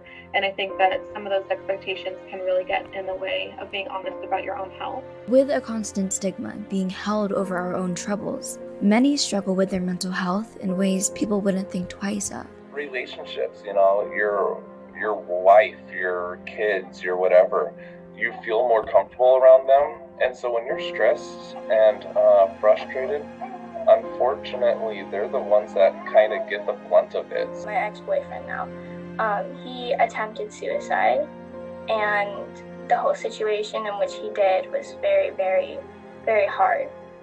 As in, he had a lot of mental issues, and I didn't really catch on to that. Almost no friends, and my relationships with people were non-existent, and I felt horrible about myself, and at that time, for a little bit, I was contemplating suicide. And being stuck in isolation during COVID-19, alone with our thoughts and feelings, mental soundness has been worse for many. The other week I was in constant stress, but then the last week I was in constant lethargy, and the week before that I was in constant anxiety. So I feel like we just keep getting in these endless loops of our emotions because we don't have people we're not constantly surrounded by people. Some people, they get stressed or overwhelmed or depressed, and then instead of reaching out, they continue to turn inward, right? And then those experiences only get worse. With the interaction and sense of whatever we identify as normal, being in this together is something we've depended on. How do you cope with mental health struggles? At MHA Club. It's just such a safe place, and it's helped me so much get communicate with people and make friends and just have a safe place to talk about my feelings, because especially during remote learning and all that stuff, it's really hard to do that. One of my favorite things about it is that how supportive everyone is of each other. As I'm there as the advisor, but I also participate sometimes.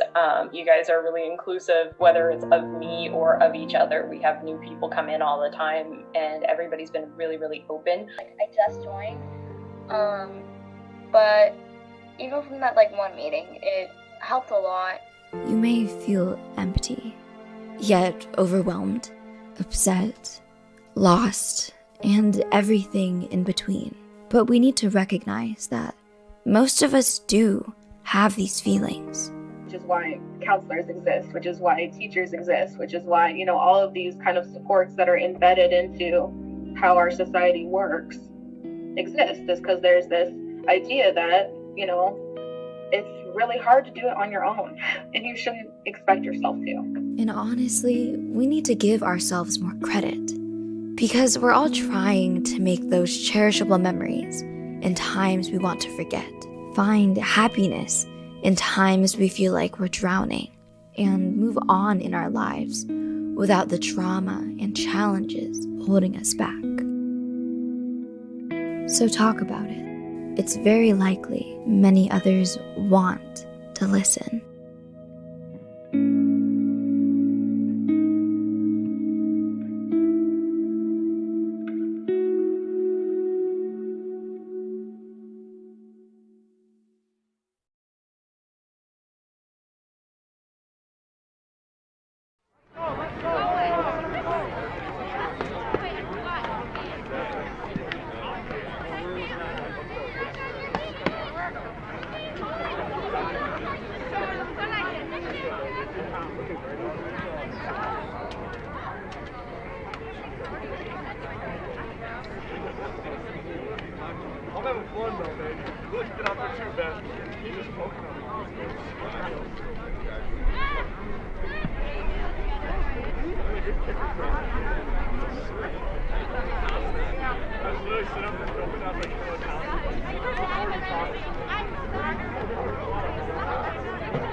Go Devin! Let's go, Devin! Woo! Go down, go big down. Touchdown, whoa, yay, yay, yay. Oh my god, it's Kill Kill! Go Kill Kill! Yes, Derek! Go Derek! Senior night! Woo! Adam!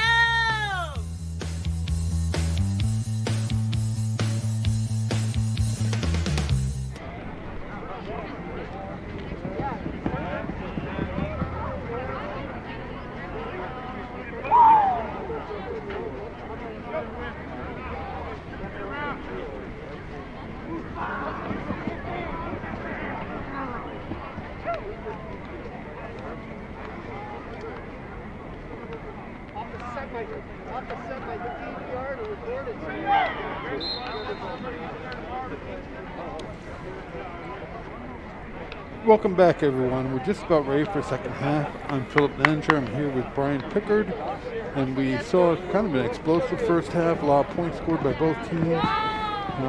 Hopefully, the over/under was, not for the whole game, in the 50-point range. Because at this point, Brian, they're really scoring. Both offenses look good at times. Other times they look a little rusty. But again, this is first game for South and second game for CK.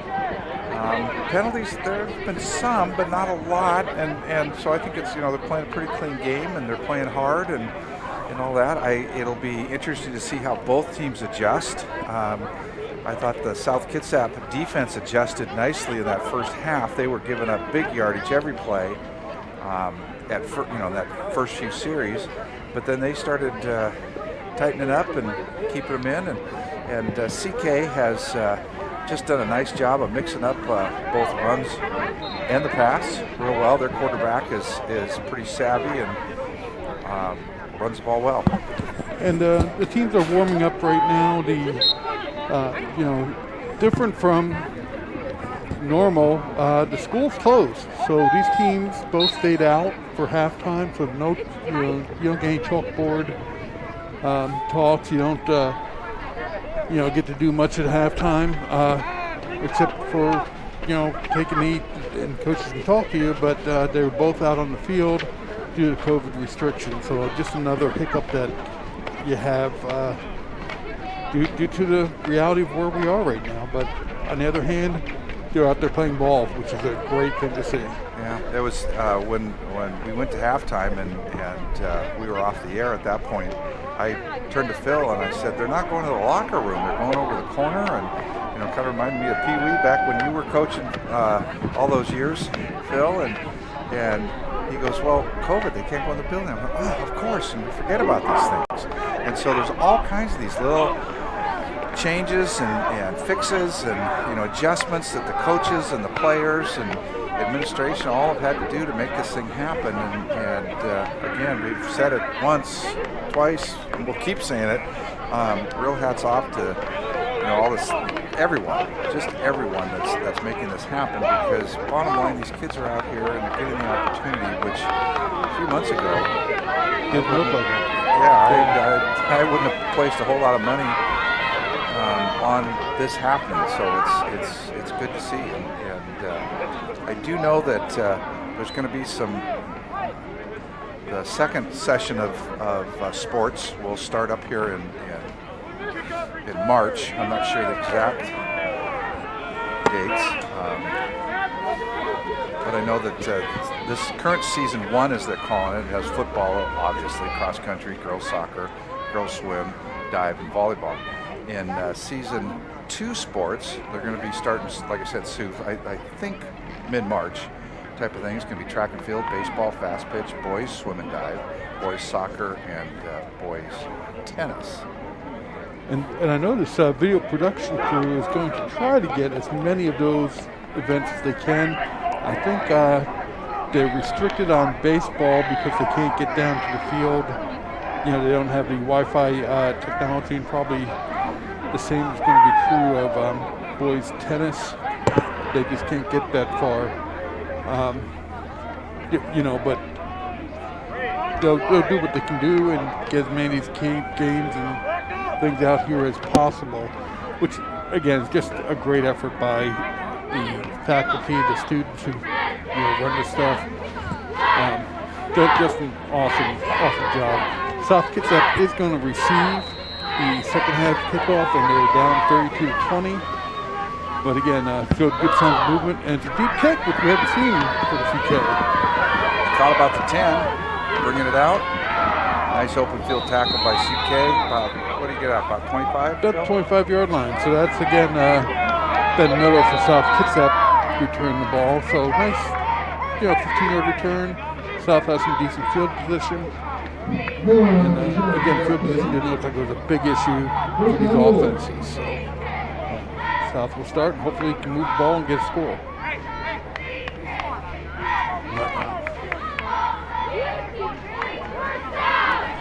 I see the South Kitsap ball boy. That's quite a tradition, seeing these little kids, and we've been here long enough, Phil, that we've seen a lot of these kids that were ball boys come up and they become some of the star players, or at least players on the teams over the years. Yep, and there was a penalty on that run back. It's going to bring the ball back 10 yards, so South will have that 15. And we'll take over and start from there. So, those kids will bring the balls in. Sometimes they'll be grabbing the keys in, although the kickers doing that most of the time. So South will start in this I formation, pistol I. Bring a man motion from left to right. 2 receivers on the right, 1 to the left. We'll start with a quick handoff to the fullback, and he's tackled right away. Again, the CKE is doing a good job lately, in the first half, and that plays right there, shooting the gaps in the middle of that line. He was going nowhere, lost about 3-4 yards. That brings up second down to 13. So here's where, South has had some trouble on offense when they get behind the sticks. So same formation. We don't have a lot of different formations that they run out of. This is going to be pass play. Ball looks like it may get tipped at the nice scrimmage. That was that little slam play that has been successful for South, and that one falls incomplete. So number 8, Jaden Armstrong, he was open again, but like you said, the ball went the wrong direction a little bit, and so I think someone got a hand on that. So again, that's the end of the field, folks. We have a real hard time seeing. So we have a hard time seeing, period. But down that field, it's even harder. But doing the best we can for you to give you what we can see. So same formation, third down and 13-14, and this is going to be quarterback keeper all the way. Again, CK gets inside and drops for a loss back down to the 5-yard line. So that's a awesome move. brings up fourth down. I think they'll punt after. Yep, I think we will too. And, the punts have not been, they've been high, but they have not been long. So I'm trying to see what the officials get going on here. I couldn't tell if there's a flag on play or if that's a injured player. That's the quarterback coming off, Ryan. He's been their punter too, so. Yeah, that's what I was just going to say. So this is not a good situation. So into punt, looks like it's number 18, Trevor Kirby. If I'm reading that number correctly, and we're about a quarter mile away, so who knows. Quarterback, defensive back, and a kicker. And now a punter. Yep. So gets a low line drive. Oh, it's fielded at the 30. Nice job by South Kitsap to get him down at the 25-yard line, and that was Braden Sigurdsson, number 89. And it looks like we've got a player down. So timeout for his player down, but CK is going to start at about the 25-yard line. Great field position. You know, Phil, we were, talking about all these kids and people that are doing things. So there's, again, we announced Emily Williams and Peyton Bird, who are the two student camera people. I was talking to Emily. She was a former student of mine at South Colby Elementary, and just talking to these kids and what they have plans and what they're doing is just truly amazing. I mean, Emily's a great kid and from a great family and everything, and it's so rewarding to hear what these kids are doing and their plans, right away, but also after high school.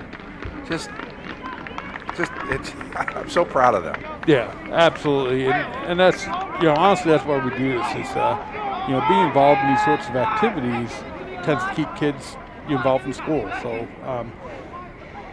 we will keep doing this as long as we can.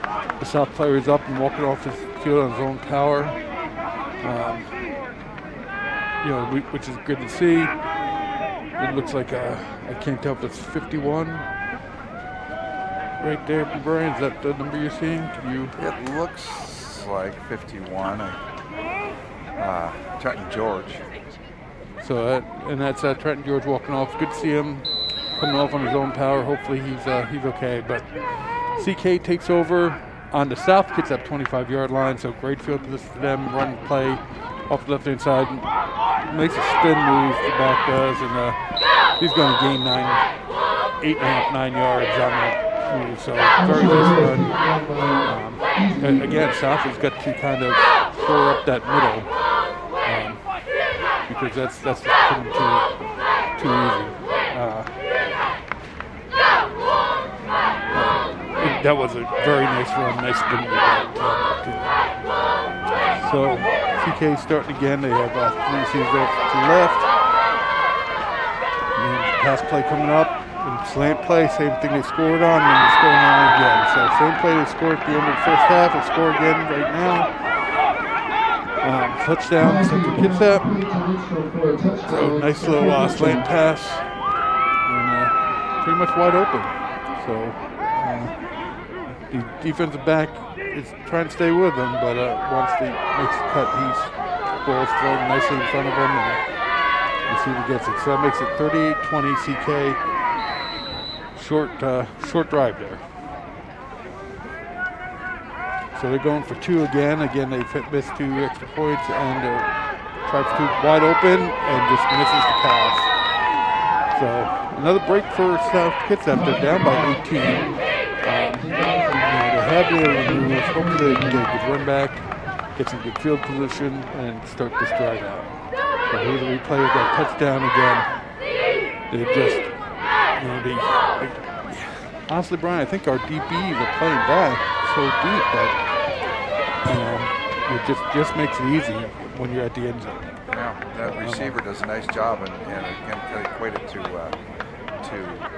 basketball. He's sort of with his body. He's just a big, long-bodied. He's screening out that DB who's trying to catch up with him. He's already at disadvantage because the receiver's got such a size advantage, and then he just kind of screens him out. That's pretty tough to defend against. Yeah, I'd like to see South tighten up the defense a little bit when we get towards the end zone like that, just because maybe play a little bit closer on these receivers. So. Yeah, let me do a real quick shout out. We've got Adam Kennedy, number 77 for South. He's lineman both sides of the ball, both offensive and defensive line, big guy. And his shout out is to thank you to his parents for supporting and encouraging him to be the very best he can. Adam, I know you're playing hard down So Ben Miller again catches that ball on the fly and brings it up to the 34-yard line right up the middle. So South has good field position. No flags on the play. And I love having these shout-outs these kids put together, for the parents and coaches and the mentors and people who've helped them grow. Everybody wants to be able to say thank you. So we do have the cheerleaders out here, doing the best they can. They've gone to a little bit heavier uniform because it is getting chilly out there. So South Kitsap shows up in, again, the same formation, high formation, nothing fancy. Pass play coming out. Drop pass, same slant pattern. It's open every time. They've been able to connect on it a couple times, but the last 2 times they've fallen empty. First time I've seen South Road come out on first down and throw the ball, which, I like to change the pace. The quarterback got hit hard too. So I mean, something about that ball.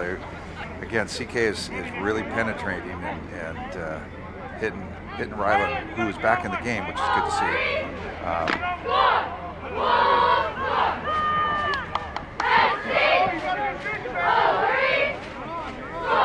So Ryland against South in this I formation, another quick pass out, same, little wide receiver screen, and nice run job, nice running by the wide receiver. Jaden Armstrong. Again, that's Jaden, and it does a great job picking up about an extra 6 yards. First down, South Kitsap. That one was a little quicker to him. His route wasn't quite as deep. Real quick pass to him, which may bode well for down the road a little bit, setting something up for a little bit longer.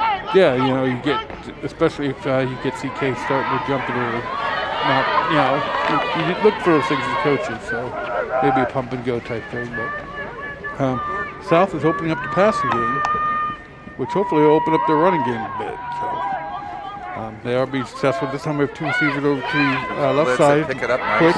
Ooh. Same play, other side. Unfortunately, the receiver bobbled the ball a couple times, and by the time he got his hands on the ball, it would have been better if he dropped it. May have been, but he secured it. Give him credit for that. Who was that? What number was that? That was number 15, so that's Keel Slayback, who's got a couple touchdowns in this game, actually. So, again, trying to get the ball out to your playmakers, and Keel's certainly one of them. So, another run this time up the middle, and this is Ben Miller, I believe.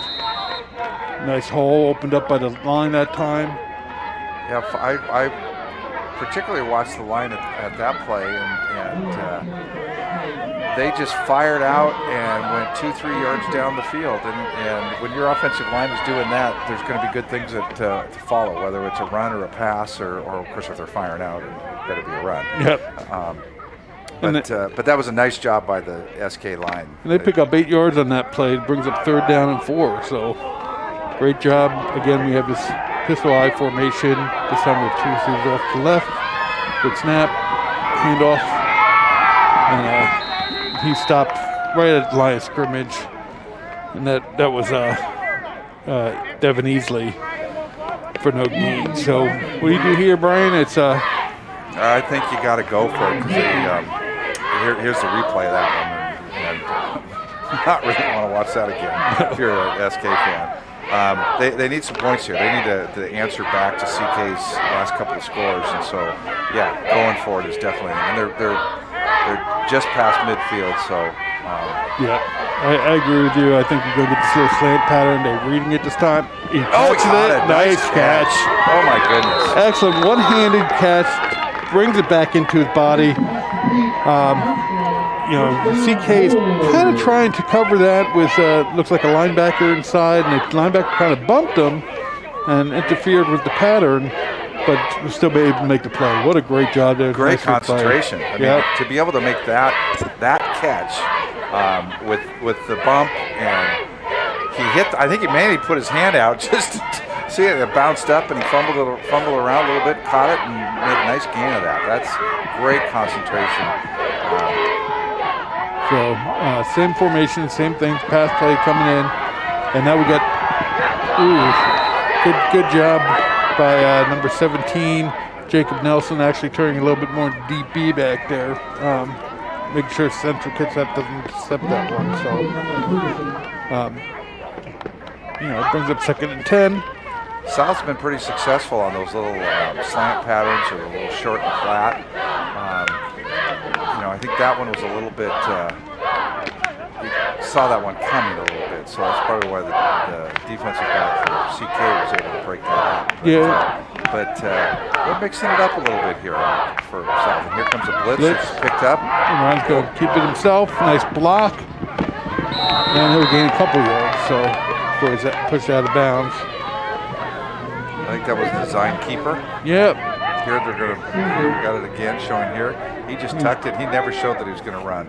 And that was a nice block by Devin Easley to let him get that to the outside. So, you love it when your running backs can do that for you. So it brings up 3rd down. And bring in tight end. This is listed as a wide receiver, but this is Braden Sigerman coming on in. He's a nice tall target. We have 3rd and 7. Looking at him. Catches it. Brings it down to the 2-yard line. Nice catch, Braden. That was a really nice catch. That was sort of awkward there a little bit for him, but he just, again, the concentration on it, put it in, and then ran hard towards the end zone. Unfortunately, come up a little bit short for him, but for South, it's another 1st down, and it's 1st and goal from the 2. 1st and goal from the 2 for South. I mean, this is great. This is the drive they needed. They just need to punch it in here, and exactly what South needed to answer this. So, again, two over to the right. Quick handoff inside to, I believe it was Ben Miller. And there's a flag down. The ball comes out, but it's called dead. But there's also a flag by the line judge official here. Well, they didn't stop the play, so hopefully it's. Yeah, they'd stop the play if it was an offensive penalty or offsides, I believe. There's a great shot of the flag there. Yeah, that's what I was afraid of. There's a motion. So back South Kitsap up 5 yards and make it. Should make it back down 1st and goal from the 7.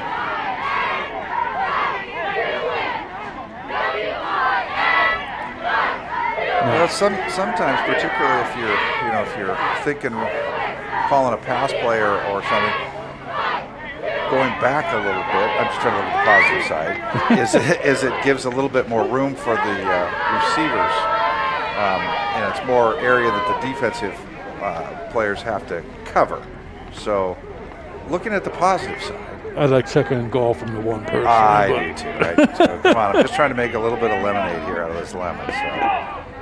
The officials are taking their time to try to figure this out. Well, they moved the down marker, which shouldn't have moved. I don't think the official with the down marker noticed that there was a flag, so he moved it and set up for 2nd down. So I think they want to make sure they have it set right, but it was the at official about the 2. is going over to the CK side to explain what's going on. They're backing South up here. So, I mean, South should have their play in at this point. You know what the call is. And they're using hand signals to call those plays in. Quarterback gets it, and he'll get the guys in the huddle and call the play. Yeah, we were just told that it's 39 degrees down on the field. I have to say that we've played some cold games and things like that, but it's usually not quite that cold in the fall here. And there is a little bit of a breeze, so you're that 39, especially if you're standing on the sideline, probably feels more like the 34, 33 degrees. So definitely cool. Pass play coming up for South. Little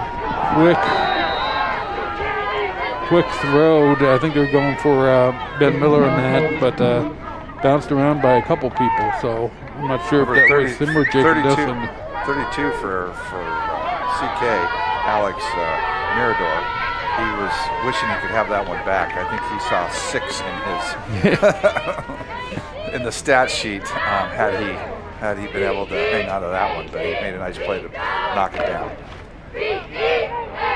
So again, South is going. It has 3 more shots if this is second down. They're going to go for a fourth down. Post snap. Throw it up high to there's going to be pass interference.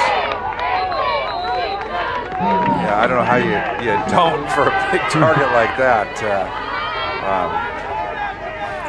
Braden went up for it, and he kind of went up awkwardly a little bit there, but I think it's because he was being held onto, which then resulted in the play. Yeah. So it was in the end zone, so the ball goes to the 1-yard line, I believe. And first down. Oh, that's not good. That's offensive pass interference. Is what he just said. Oh, maybe he pointed the wrong way. I'm hoping. But South is backed up there.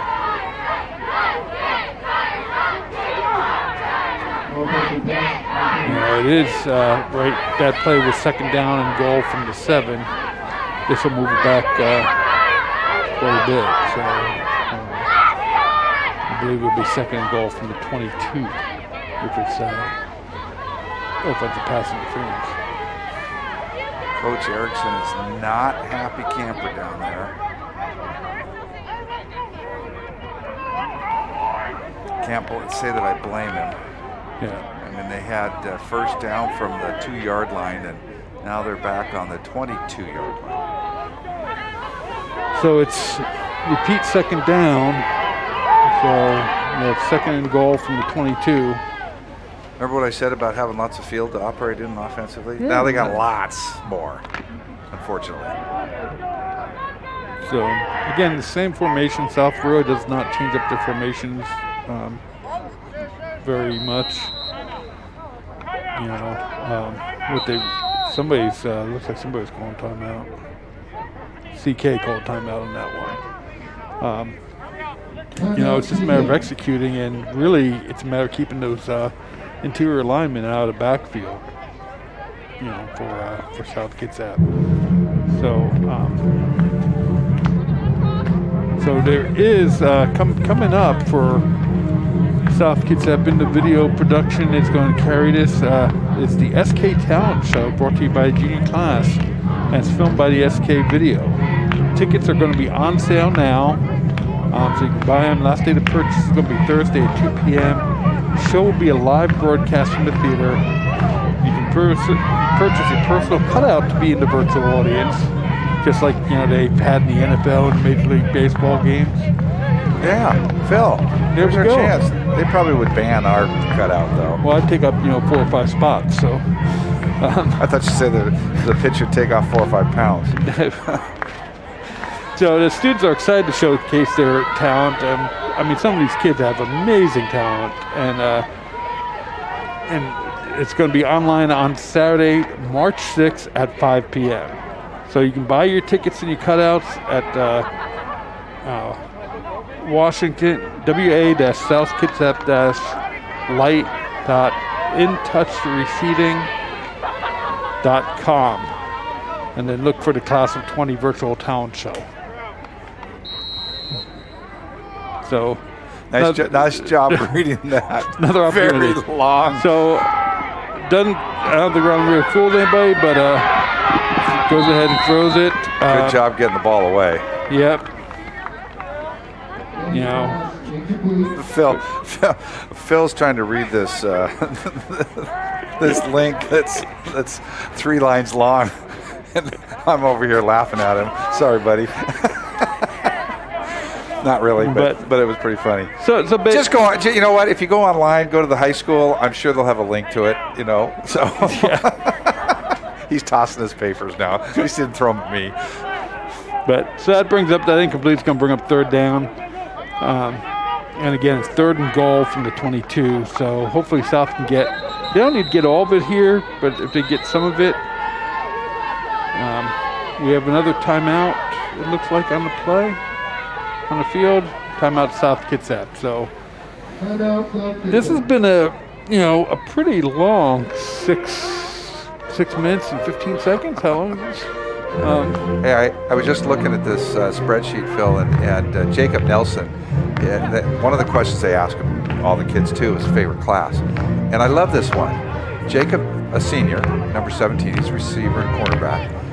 His favorite class, quote, history, just clicks for me.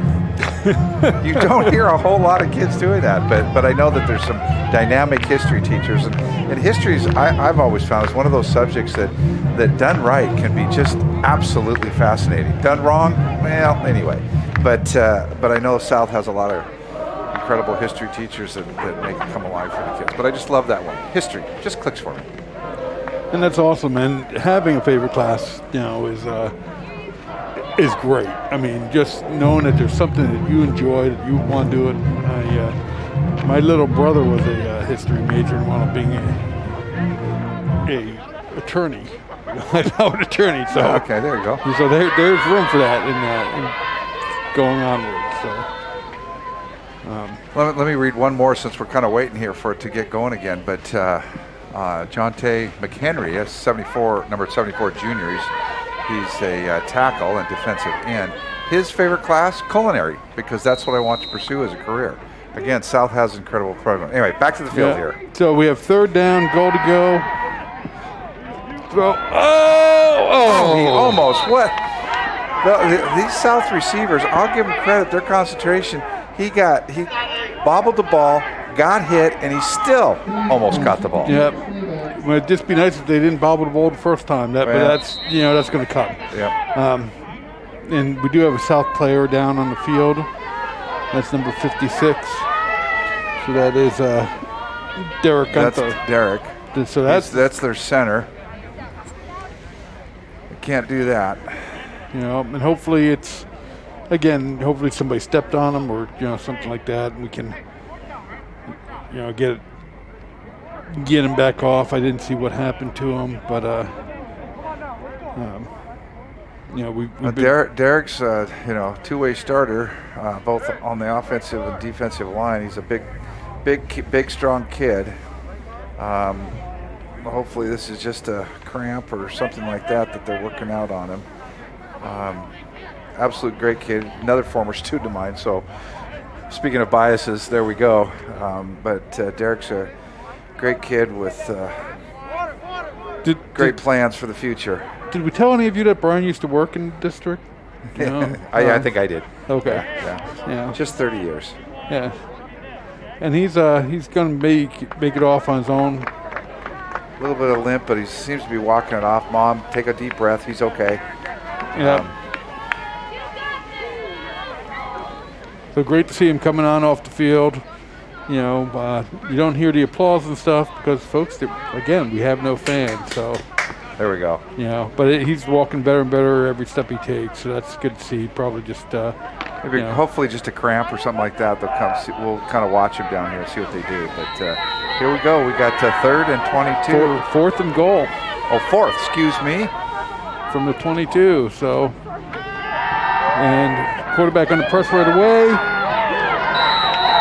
Ball caught, but tackled at the 2-yard line, and that's going to be CK ball. So CK. Great effort. Great effort. You like to see that, even though that they didn't hit the end zone like they wanted to. That was number 15, Keel Slayback, and he looks like he may have landed on the ball a little bit. He's not feeling too good, but that was a great throw and an even greater catch to get there, but just came up a little short. Yeah, Keel staying in as looks like a safety. He'll be all right. So he's fine. So CK's at their own 2-yard line. So little quick handoff right up the middle, and goes for about 5 yards. So they bring it up to 7 before he's tackled. That's again number 28. So that's right. Ross might help. Joshua Willis for CK carrying the ball. So it brings up 2nd and 5. Same, tight pistol formation. And another little quick handoff right up the middle again. And it's good for almost 8 yards. So that'll bring up a first down for CK, and they are now at the 15-yard line. So little update on Derek, who went out there. The trainer's been working with him, but he's given him a second cup of water. So that kind of tells me that's probably a cramp, getting some fluids in there, and he's doing some stretching, and Derek's nodding his head, yeah. Well, one of those things when it's cold out, you still need those electrolytes, and some of these, kids, they forget about that. So quarterback keeper this time. South does a great job of reading it, bringing it in, and that was number 23 from South, Ben Miller, who just did an excellent job getting outside, turning the quarterback back in, and quarterback does a good job getting back to the line of scrimmage, but no gain. So, if South can stop them in this area, that would be fantastic.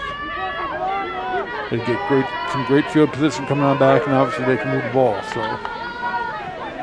So it brings up 2nd and 10 from their 15-yard line for the Cougars. So here we go with the handoff off to the right-hand side for 8 yards, and that again is number 37. So that's I believe Cooper Hall. Yeah, Cooper Hall on the carry. Well, we got just went under the 4-minute mark here in the 3rd quarter. Got an 18-point margin, but South is slowing them down. 3rd and 2. Another handoff around the right-hand side. Nice tackle. Unfortunately, gains 3 yards, though. He's going to get the first down, but excellent tackle. And that's 22. Devin Easley. I've been saying his name a couple times tonight. Yeah, came on nice. Stopped him in his tracks, unfortunately 1 yard too late. So it's 1st and 10 for CK.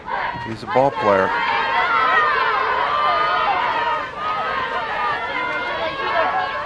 So CK spreading out a little bit. They've got 3 receivers on the left-hand side here. And it's a run up the middle. And only gains about 2 yards. So nice job by South Kitsap to stop that run right there.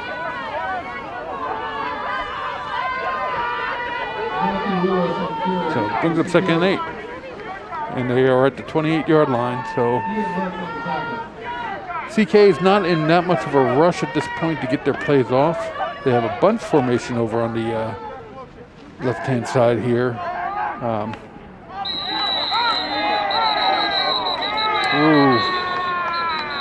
And South jumped off sides, but there was a bit of an overreaction, I think, on CK, so it may be offsetting penalties on this.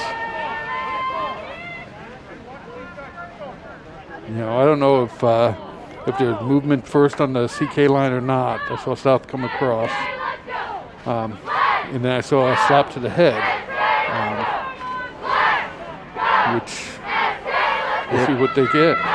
It looked like it was snowing penalty flags. Yeah, I think every official threw their flag on that one. So, and this has actually been a fairly, flag-free game, but I think literally, I think there's 5 flags on the field right now. So they're conferring and seeing what they all saw.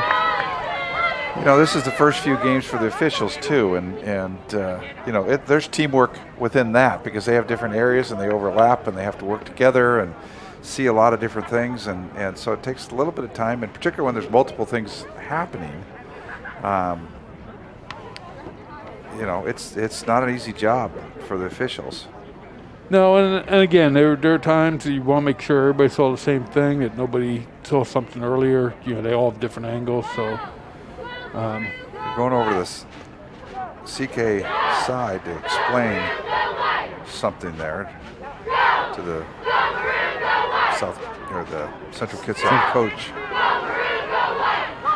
But the rest of us are in a little bit of quantity. We're not sure what's going on. We'll see. Maybe some, like you said, maybe some offsetting, and we just. I think we might have an ejection. I'm not sure, but I see a player took his helmet off and walked off the field. Yeah, and he's kind of body language there again.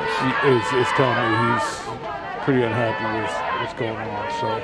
An official comes over to the South Kitsap side and is explaining there, and that's a quick conversation. So we have offsides against South Kitsap, and then a personal foul against Central Kitsap.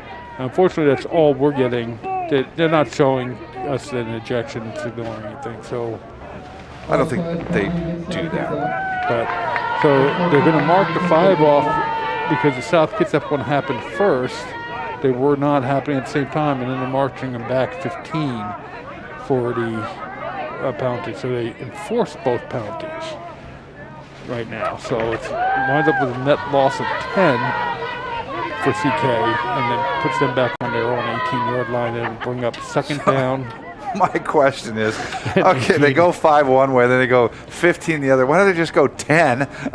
Well, that would be math. Wow. So bunch formation off to the right-hand side, the short side of the field for CK.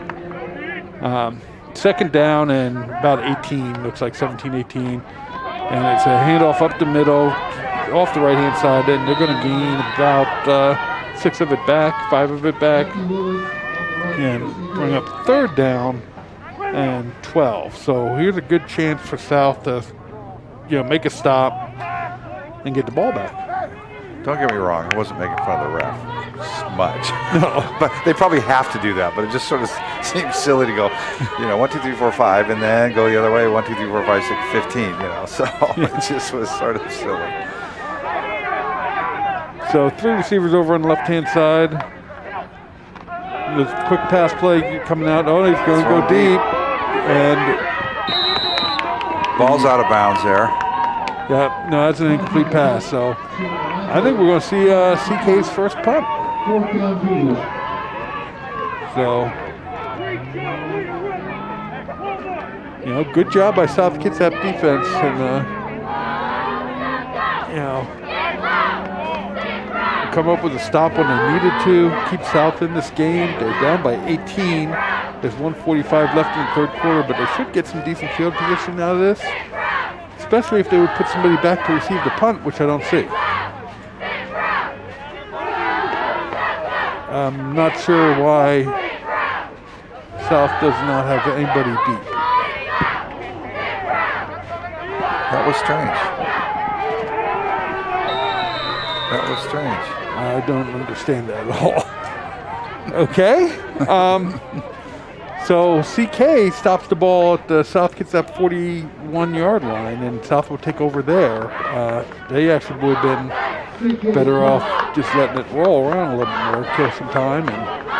Well, good to see. I see Derek Gunther jog back out on the field for the offensive series. So it must have been something minor, like we said, the cramp. He drank at least 2-3 cups of water down there, which is much needed, and get hydration going, and he's back in there to play. So nothing serious. That's awesome. We don't want to see any of these student athletes hurt. So South goes back to the pass play off the first. There's I think a targeting call. That's complete to number 15. He hung on to that ball, but he's not feeling very good. Yeah. Was it to the head? It looked like it was more to the side, but again, it's hard from our angle but that flag came out real quick. And the trainer for South Kitsap was out there like right away. So hope he's okay. But he took a hard hit. So you see these teams take a knee, but you also see them walk around. Folks, they're not being disrespectful. In this case, it's cold out there.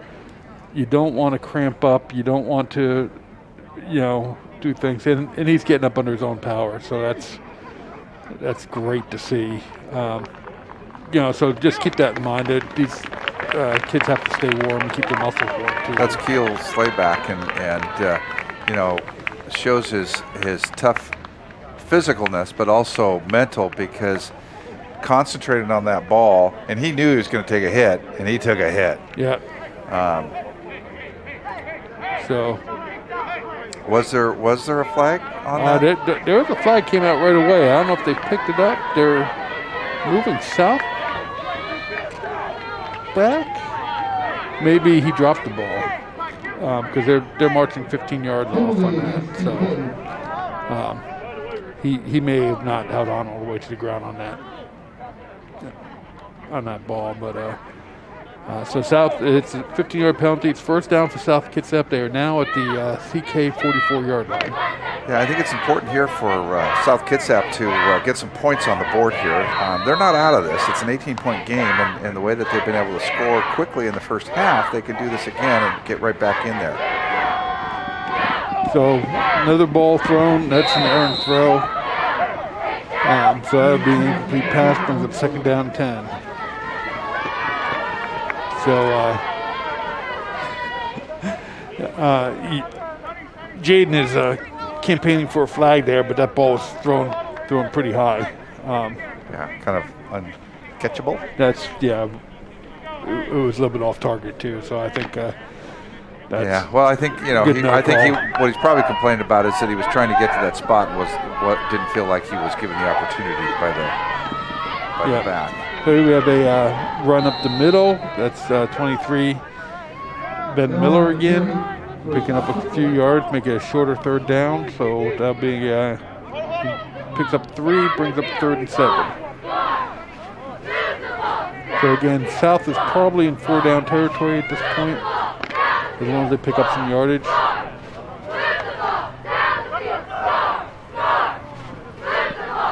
And you see CK has somebody right in where that slant pattern should go, but they don't do it. Complete pass, but no gain. So that's a nice coverage by CK. They kind of had that sniffed out a little bit. Jacob Nelson there. He's the history because it clicks for him. But he made a nice little move, but CK had him covered. So this is going to bring up 4th down and about 7 yards for South Kitsap. They need to get down to the 34-yard line to pick up their first down. So obviously going for it, you have to at this point in the game. So it's a complete pass. And I think he picked it up. Yep. Where they're marking it, he's got it. So nice job. First down, South Kitsap. That slant play, they've run that successfully several times tonight. I'd really like to see him kind of pump that and go, because I think someone down the sideline. Yep. That's the end of the third quarter. It was kind of slow there for a while, and then all of a sudden picked up. So down to our last 12 minutes of play here, Phil, with the guests, Central Kitsap. There we go, 38, and South, the home team, at 20. It is 18 points, but it feels like, if South can go down here and score, they're back in it and make a game of it. Absolutely, Brian. They're not out of this one as long as they can score. The defense has started to step up and stop CK. So that's a good combination. CK's playing well though too. There's definitely some advantages to both of these offenses over these defenses. And the nice thing about swapping out this quarter, Brian, is how the plays are going to take place right in front of us. Now they're at the dark end of the field again. We're afar where we can't see. Of course. So, apparently we're up to what they say 14,000 viewers right now, or 400, one of the two. I like 14. Sounds good. Yeah, put that on my resume. We were just told in our ears 425. I like 14,000 better. 400,000? Is that what he said? 425,000. Yeah, there we go. Give or take a couple. Yeah. So, We appreciate you all tuning in to this. It's been an exciting game. This is certainly a lot better than a couple years ago. When that was tough. That was real tough. So yeah. So wow, did you see what I saw? Yeah. I think that was flash photography. We're hoping. We just saw some flashes out here, so that's a run up the middle for probably about 2 yards, 2-3 yards. Might have been a transformer or something blowing up, Brian, too. So yeah, there's on the back side of this field there's a ravine there with lots of trees, and then down over is down into Port Orchard, city of. Hopefully that, because if there was lightning, they got to clear the field, and where do they go? Yeah, exactly. So another pass play for South. And comes back. Almost picked off. That's one of those plays where they probably wish they had back. The ball could have been thrown a little bit higher. And on the other hand, the receiver needs to not wait for the ball and go ahead and step in and come back to it. And, they'll get that down, but that's something you look at film, and Braden Sagerman will get that. So this field has been named after Ed Fisher, who's one of the former coaches here. 23 years, I think he took the South Kitsap to state in a row. Wasn't that the to the state playoffs? State playoffs. So again, he brings out. Well, he needs time. He's getting hit. He's scrambling, kind of running around there for his life a little bit. But it's going to bring up 4th down and 7.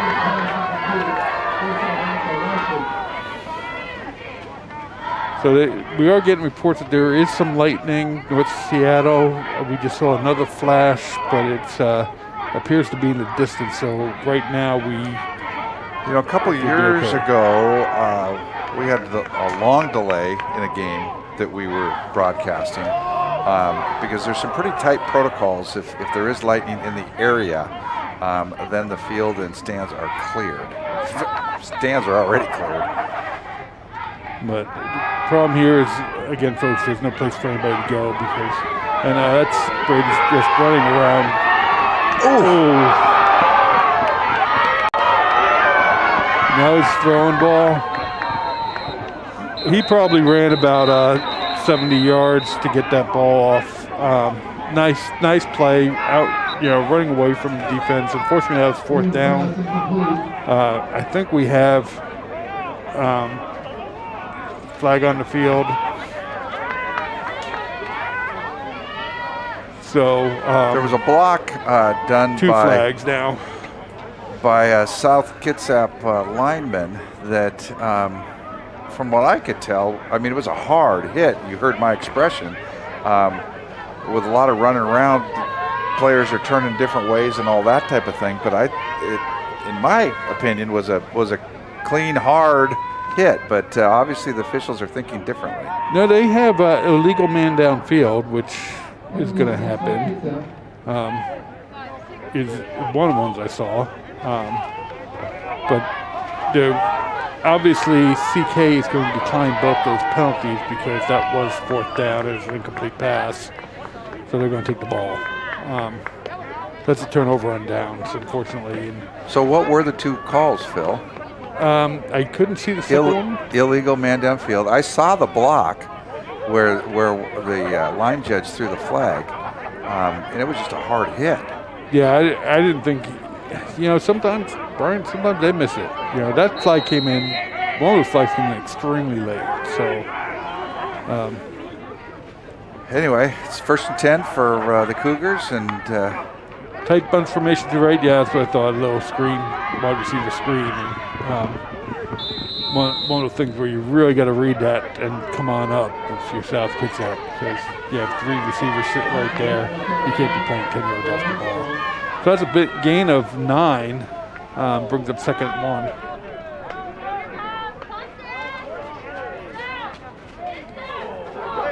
So knocked out of bounds there.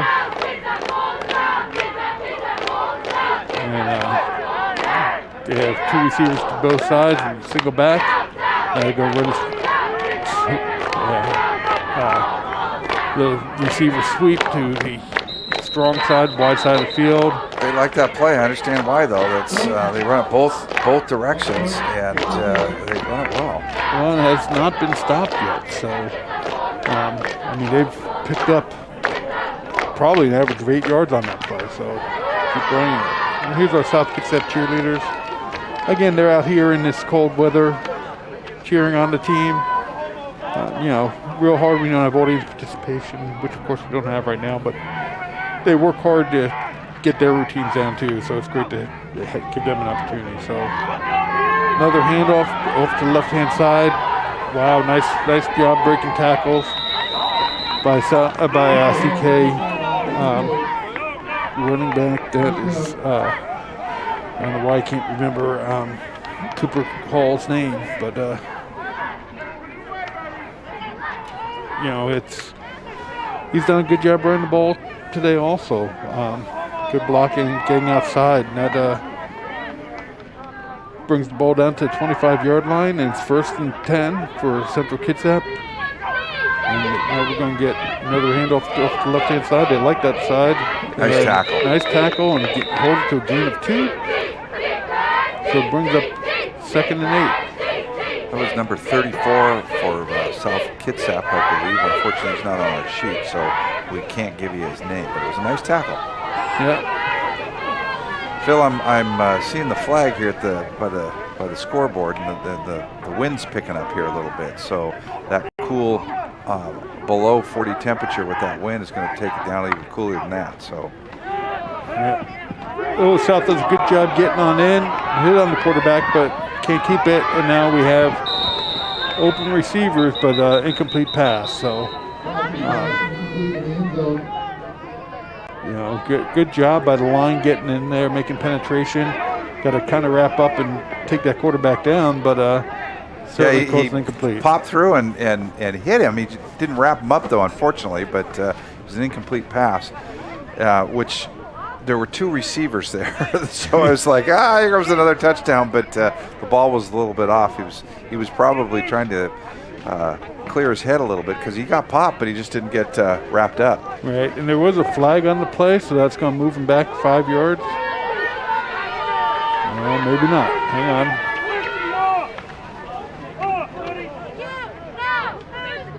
They moved him back 5, and then they're saying decline, so I'm not sure what's going on. Yeah, so. Yep, I think South is going to decline the penalty and take the incomplete pass and make it 3rd down. Good call. Good call, Coach.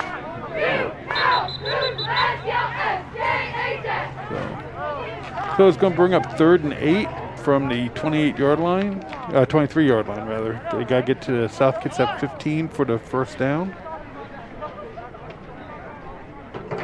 Oh, that one's not that far away.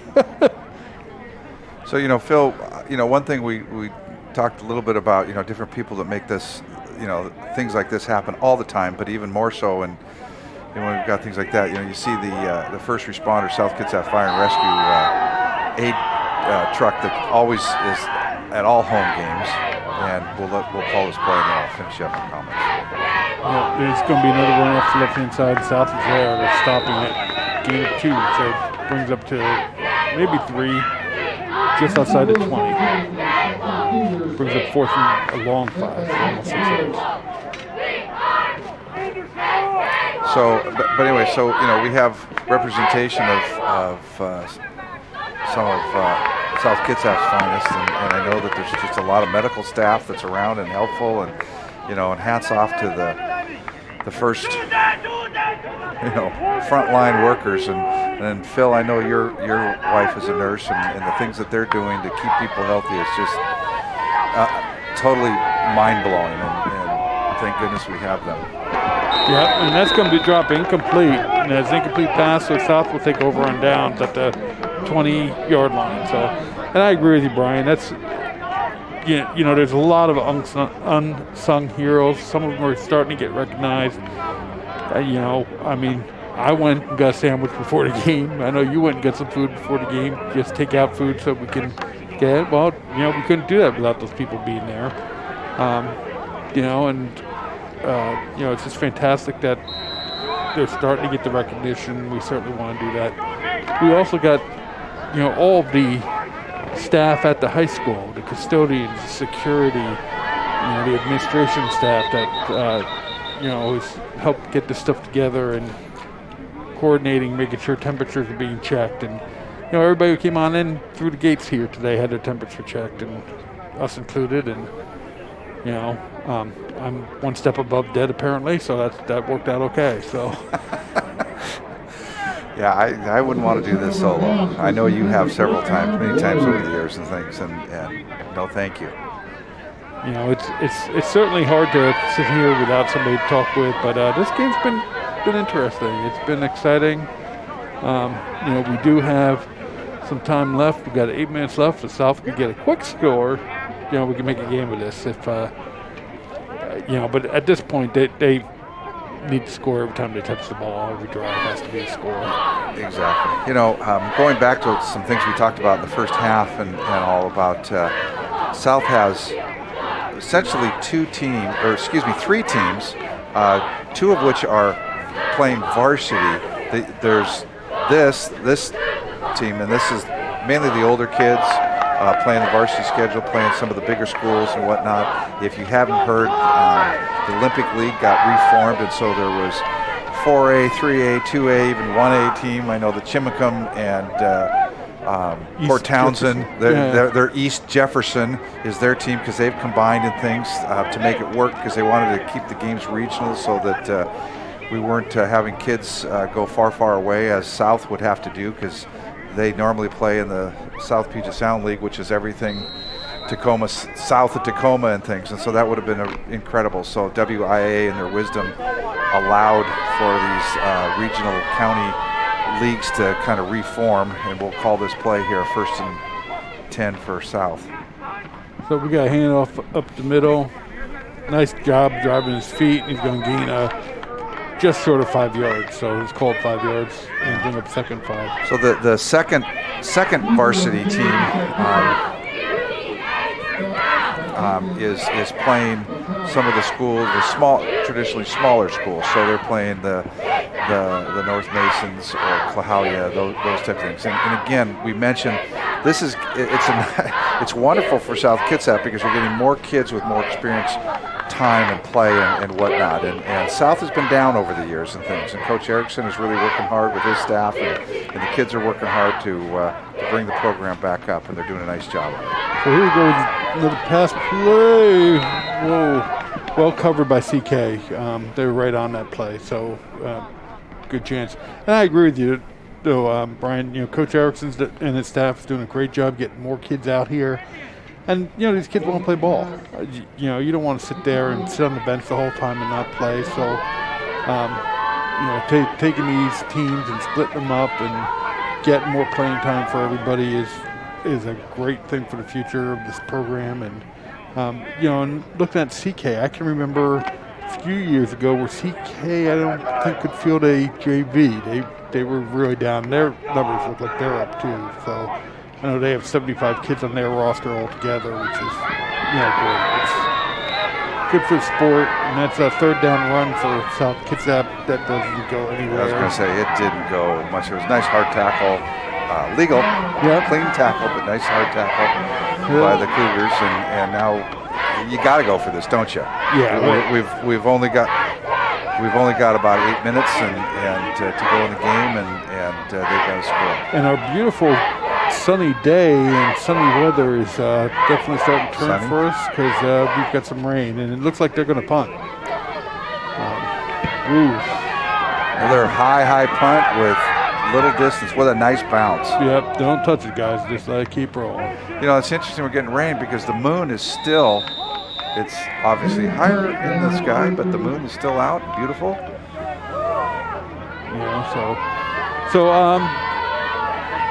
It's really hard to go for it on 4th and 7 from inside your own 30.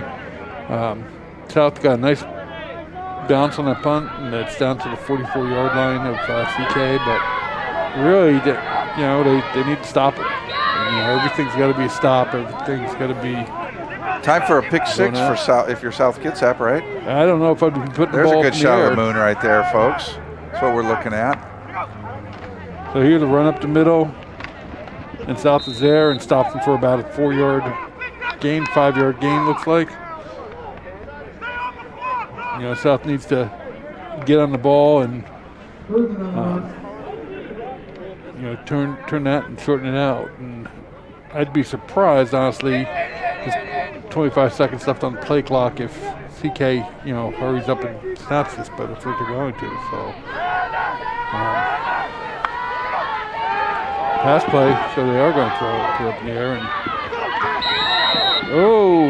ball gets punched out at the end, but went out of bounds. Yeah. So that's a first down for CK. Nice pass, nice pickup, gain of about 12 yards, and brings the ball down to the South Kitsap 40-yard line. We've got just a couple of ticks over 7 minutes to go in this game. It's 1st and 10, Central Kitsap.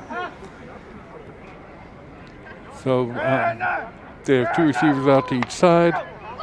Pass play again.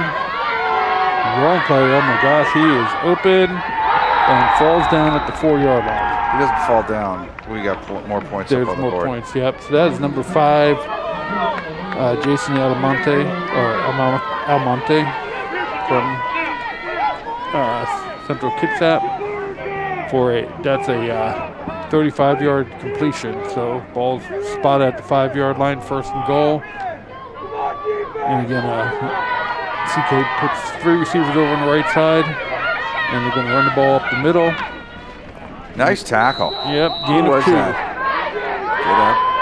Get up. Number 50. 52. So that is 52. Is he on the roster? I'll let you pronounce his name. I'm sorry. And I'm going to probably butcher, but it looks like Sila Filio. He's a junior. He just shot the gap and made a beautiful tackle. Sorry, we can't pronounce your name very well. We need some help with some sound spellings up here.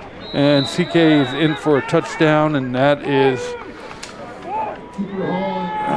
number 37 again. So that is Cooper Hall in for the score. So it's going to make it pretty tough. That's going to make it tough. It's 44-20, and CK is going to go for 2 again. Exactly what South didn't need was that long pass, and really the offense has played very well tonight. The defense, it looks like they're still trying to figure some things out, which happens in the first game. CK did play a game already. That's huge. Yeah. Just the quarterback keeper for 2, and he gets in. So this conversion is good, and that's going to make the score 46-20. Central Kitsap Cougars. That's a 26-point lead with just over 6 to go. That's a tall order. Again. But you know what? They're fighting. They're fighting. They're playing hard, and they're playing. Both teams are playing. It's wonderful. And football's one of those sports where losing sucks. There's some sports where losing a loss is a loss in any sport, but football is very physical, and usually if you're losing, it hurts you, mentally and physically. So you want to certainly give it to South Kitsap. They are, playing, and again, the offense is certainly moving the ball and doing a good job. It's not like some of these issues we've had in the past where no offense and a leaky defense. And again, being your first game versus a team that's already had the opportunity to play does make a difference. And CK's playing well. So I just got a little help on number 52, CLA. Okay. So thank you, Amy. And we apologize. We do not get the phonetic spellings, and we usually ask for those, but we're doing what we can with those. So Ben Miller takes this ball up the sideline, Nice, breaks another tackle, and what a great return. There's a bright spot for you. That brings the ball out to 45-yard line. I think he's probably at the 48 or so. So that certainly helps South Kitsap's interest here. They're going to start with the ball at their own 47. You know, one of the things that good coaches do, and I know Coach Erickson does this, is it's like, okay, we see the score. We know the outcome of this game and things like that. But he's going to say, okay, let's go out and win this series. Exactly. You know, let's win this down. You know, and so it's smaller things, and they build up to bigger things, and that's the way that these guys are coaching it, and it's great to see as these kids get more confidence. We have a new quarterback in there for South. It's number 18, Trevor Kirby. New backfield, new complete backfield for South Kitsap. I saw a new fullback in there, and I thought I saw a new tailback. So, you know, again, get these kids some playing time. They've been working hard. You know, and see what you can do. You know, again, we talked about all the different things that are being broadcast and things. And so it's not just football. It's all kinds of sports and activities that are going on.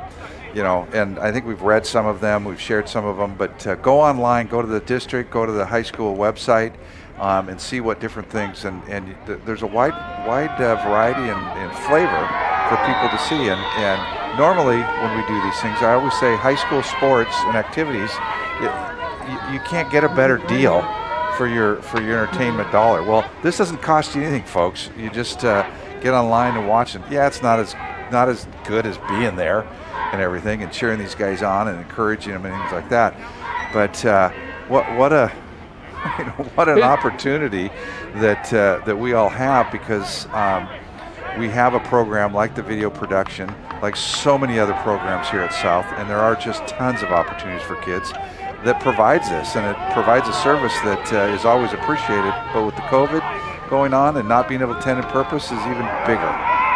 So that brings up, that was 3rd and 10, and South is going to lose 3 or 4 yards. The line is, the offensive line is pretty leaky right now. It's the snap is coming back, and honestly, the CK is teeing off, and their line is getting through almost as fast as snap's coming back. So this is going to bring up 4th down and about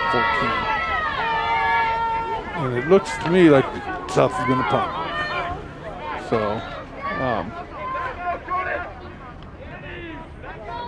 you know, we got a couple receivers. Nice punt. And that's going to be returned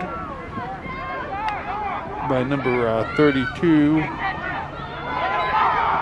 Wow, down at 50, 40. He's bringing that back all the way. And I thought they had it covered pretty well there. And he just kept on running and running and running. Nice return. I'm looking to check. It looks like there might be a flag on the play. Yep. Coming back. So there's a flag down at the South Kitsap side by the 40. So we'll see what this call is.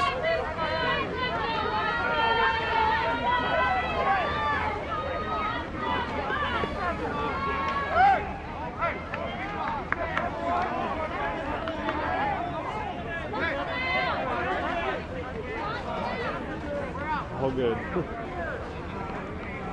See, the ball is coming back, and the flag is picked up. It's just on the inside of the CK 40.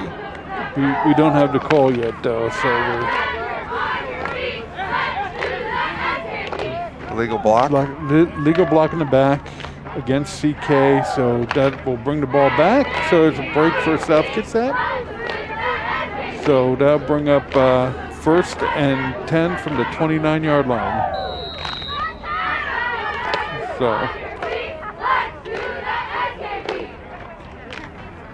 all right, so 1st and 10 CK. Let's see, they have a new quarterback in.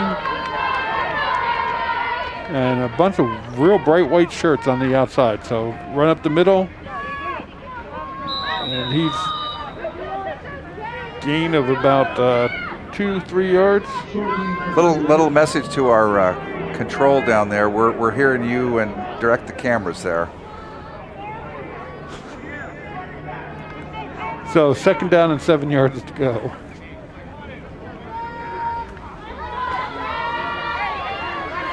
We forgive you. So they have, looks like 3 receivers to the left. Going to be a handoff up the middle. Nice move by the back, and he's going to bring the ball up right to the 1st down marker. So gain of about 7. And they're going to go ahead and give it to him. So it's 1st down CK.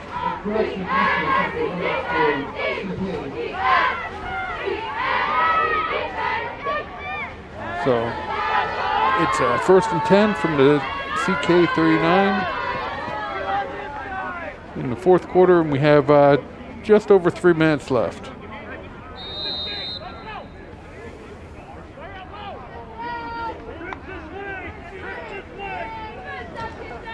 So 3 receivers over on the right-hand side, 1 back. New quarterback again, high snap. Quarterback's going to keep it. Run off to the right. Fumbles it, but it goes out of bounds. So. Yeah, and in the meantime, he picked up 6 yards. So, nice play for them, but actually, it looks like it's only about 3 or 4. So, and we should point out that that's a new quarterback for CK. That's number 13, Caleb Capico. He's a junior, and he's got some wheels too. They got some quarterbacks, got some speed there for him. Yeah, it was a nice run. He's got 2 receivers to each side right now. Single back, he's going to throw. Still looking to throw the ball. Nice short throw, dumps it off. Receiver does a good job making some people miss and picks up about 12 yards. So it's going to be 1st down CK. I'm a little surprised to see CK throwing the ball here because, again, 3 minutes to go in the game and they've got a sizable lead. You want to run that clock. And with a pass play, they one, opportunity to throw an interception. 2, it's not complete. It stops the clock. Right now, you're playing against the clock more than they are against South Kitsap, and want to keep that ball rolling. So, and they've been successful running the ball. Yeah, so I'm surprised. I think they just want to give this quarterback some experience too. So true. And that's fair enough. Again, short season here. So. Absolutely. South does a nice job stopping that run play for very little gain. He scored a yard, brings up 2nd and 9, and I give CK credit. They are getting a lot of new players in there, a lot of different positions. So, again. Short season, you're only going to get to play in a few games. Let's get all the kids as much playing time as you can. So, and here's another pass play. I was going to say, well covered by South, so I don't know who he was throwing to, but incomplete pass. And that's probably the best thing that could happen for CK at that point because that was actually well covered. It's nice to see, whether it's the opposing team or the home team or whatever, getting different players in there. When the game's pretty well decided, getting other players some experience. And again, that's what South has a lot of new players, a lot of upperclassmen that are turning out for football. Again, a nod to the Coach Erickson and his staff of getting kids out, getting athletes that play other sports, and because that hasn't been happening the last number of years, and it's nice to see, and giving the kids, So there's a drop ball, fumble, quarterback. Nice thing about this field is how the ball bounces right back up to you. The great turf field and good conditions. So lucky bounce for CK, bounces right back to the quarterback's hands, and he picks up 6 yards. So brings up 4th and 2. And Brian, it's not just in the school. I mean, if you look around the community, you see all the South Kitsap flags flying. That's it warms my heart. I love that, and it's this community truly does step out and support, and I know that there's been different controversial things over the time and all that kind of stuff, but we support and we love our kids and want the best for them. Fumble. Ground. South picks it up, so South will recover the ball. That's number 44. Richard Nolan. Nice job. Nice heads-up play. So South picks up the ball. They were going to get it on turnover downs, but they get the fumble instead. Take over on the 45-yard line. All we need is a 26-point play. 1:25 left in the game, but nice stop by the defense. Again, seeing a lot of bright uniforms there on the CK side on defense. South has their offense going. They got some new backs in there. Whoop, and South fumbles the ball. You know, Richard Nolan, he lists on his comments that he'd like to go into law enforcement. Well, I think he just handcuffed and arrested that ball.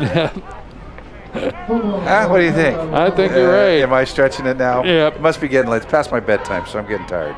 So South drops the ball, loses 2 yards, but they maintain possession. So, you know, got less than a minute left to go. What do you think, Phil? Another run play, or just step back, throw it deep? I'd say go ahead and give them a chance.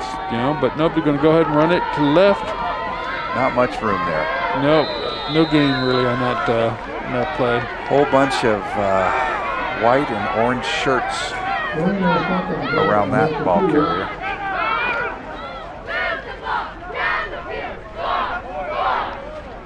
Well, Phil, it's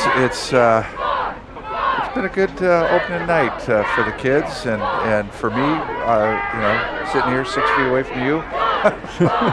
Sometimes I wish it would be more, guys. Oh no, and but they're playing football, and this is really cool. They're playing high school football. You know, a couple months ago, we wouldn't have believed it. So it's a great thing, and hats off to both coach and staff and everybody that made that happen. Yep, and that's going to be the game, Brian. Time runs out, so it's final. CK 46, South Kitsap 20. It's too bad for the home team for the loss, but they played hard, and I thought they played well. And the first quarter was a great first quarter. Things started, you know, they even stayed in the game pretty much up to the end of the third quarter. The quick touchdown CK had right before half, I think, was certainly a hard one. You know, they're not lining up to shake hands. They're just lining up across from each other. That's part of the COVID protocols that we have. We do want to thank everybody for joining us tonight and this season. We'll be continually broadcasting, as we've said, all these athletic events this year. So check out YouTube and district schedule for more details. We'd also like to thank the students of the video production program here at South who have made this television program possible. Final score, South Kitsap Wolves 20, Central Kitsap Cougars 46.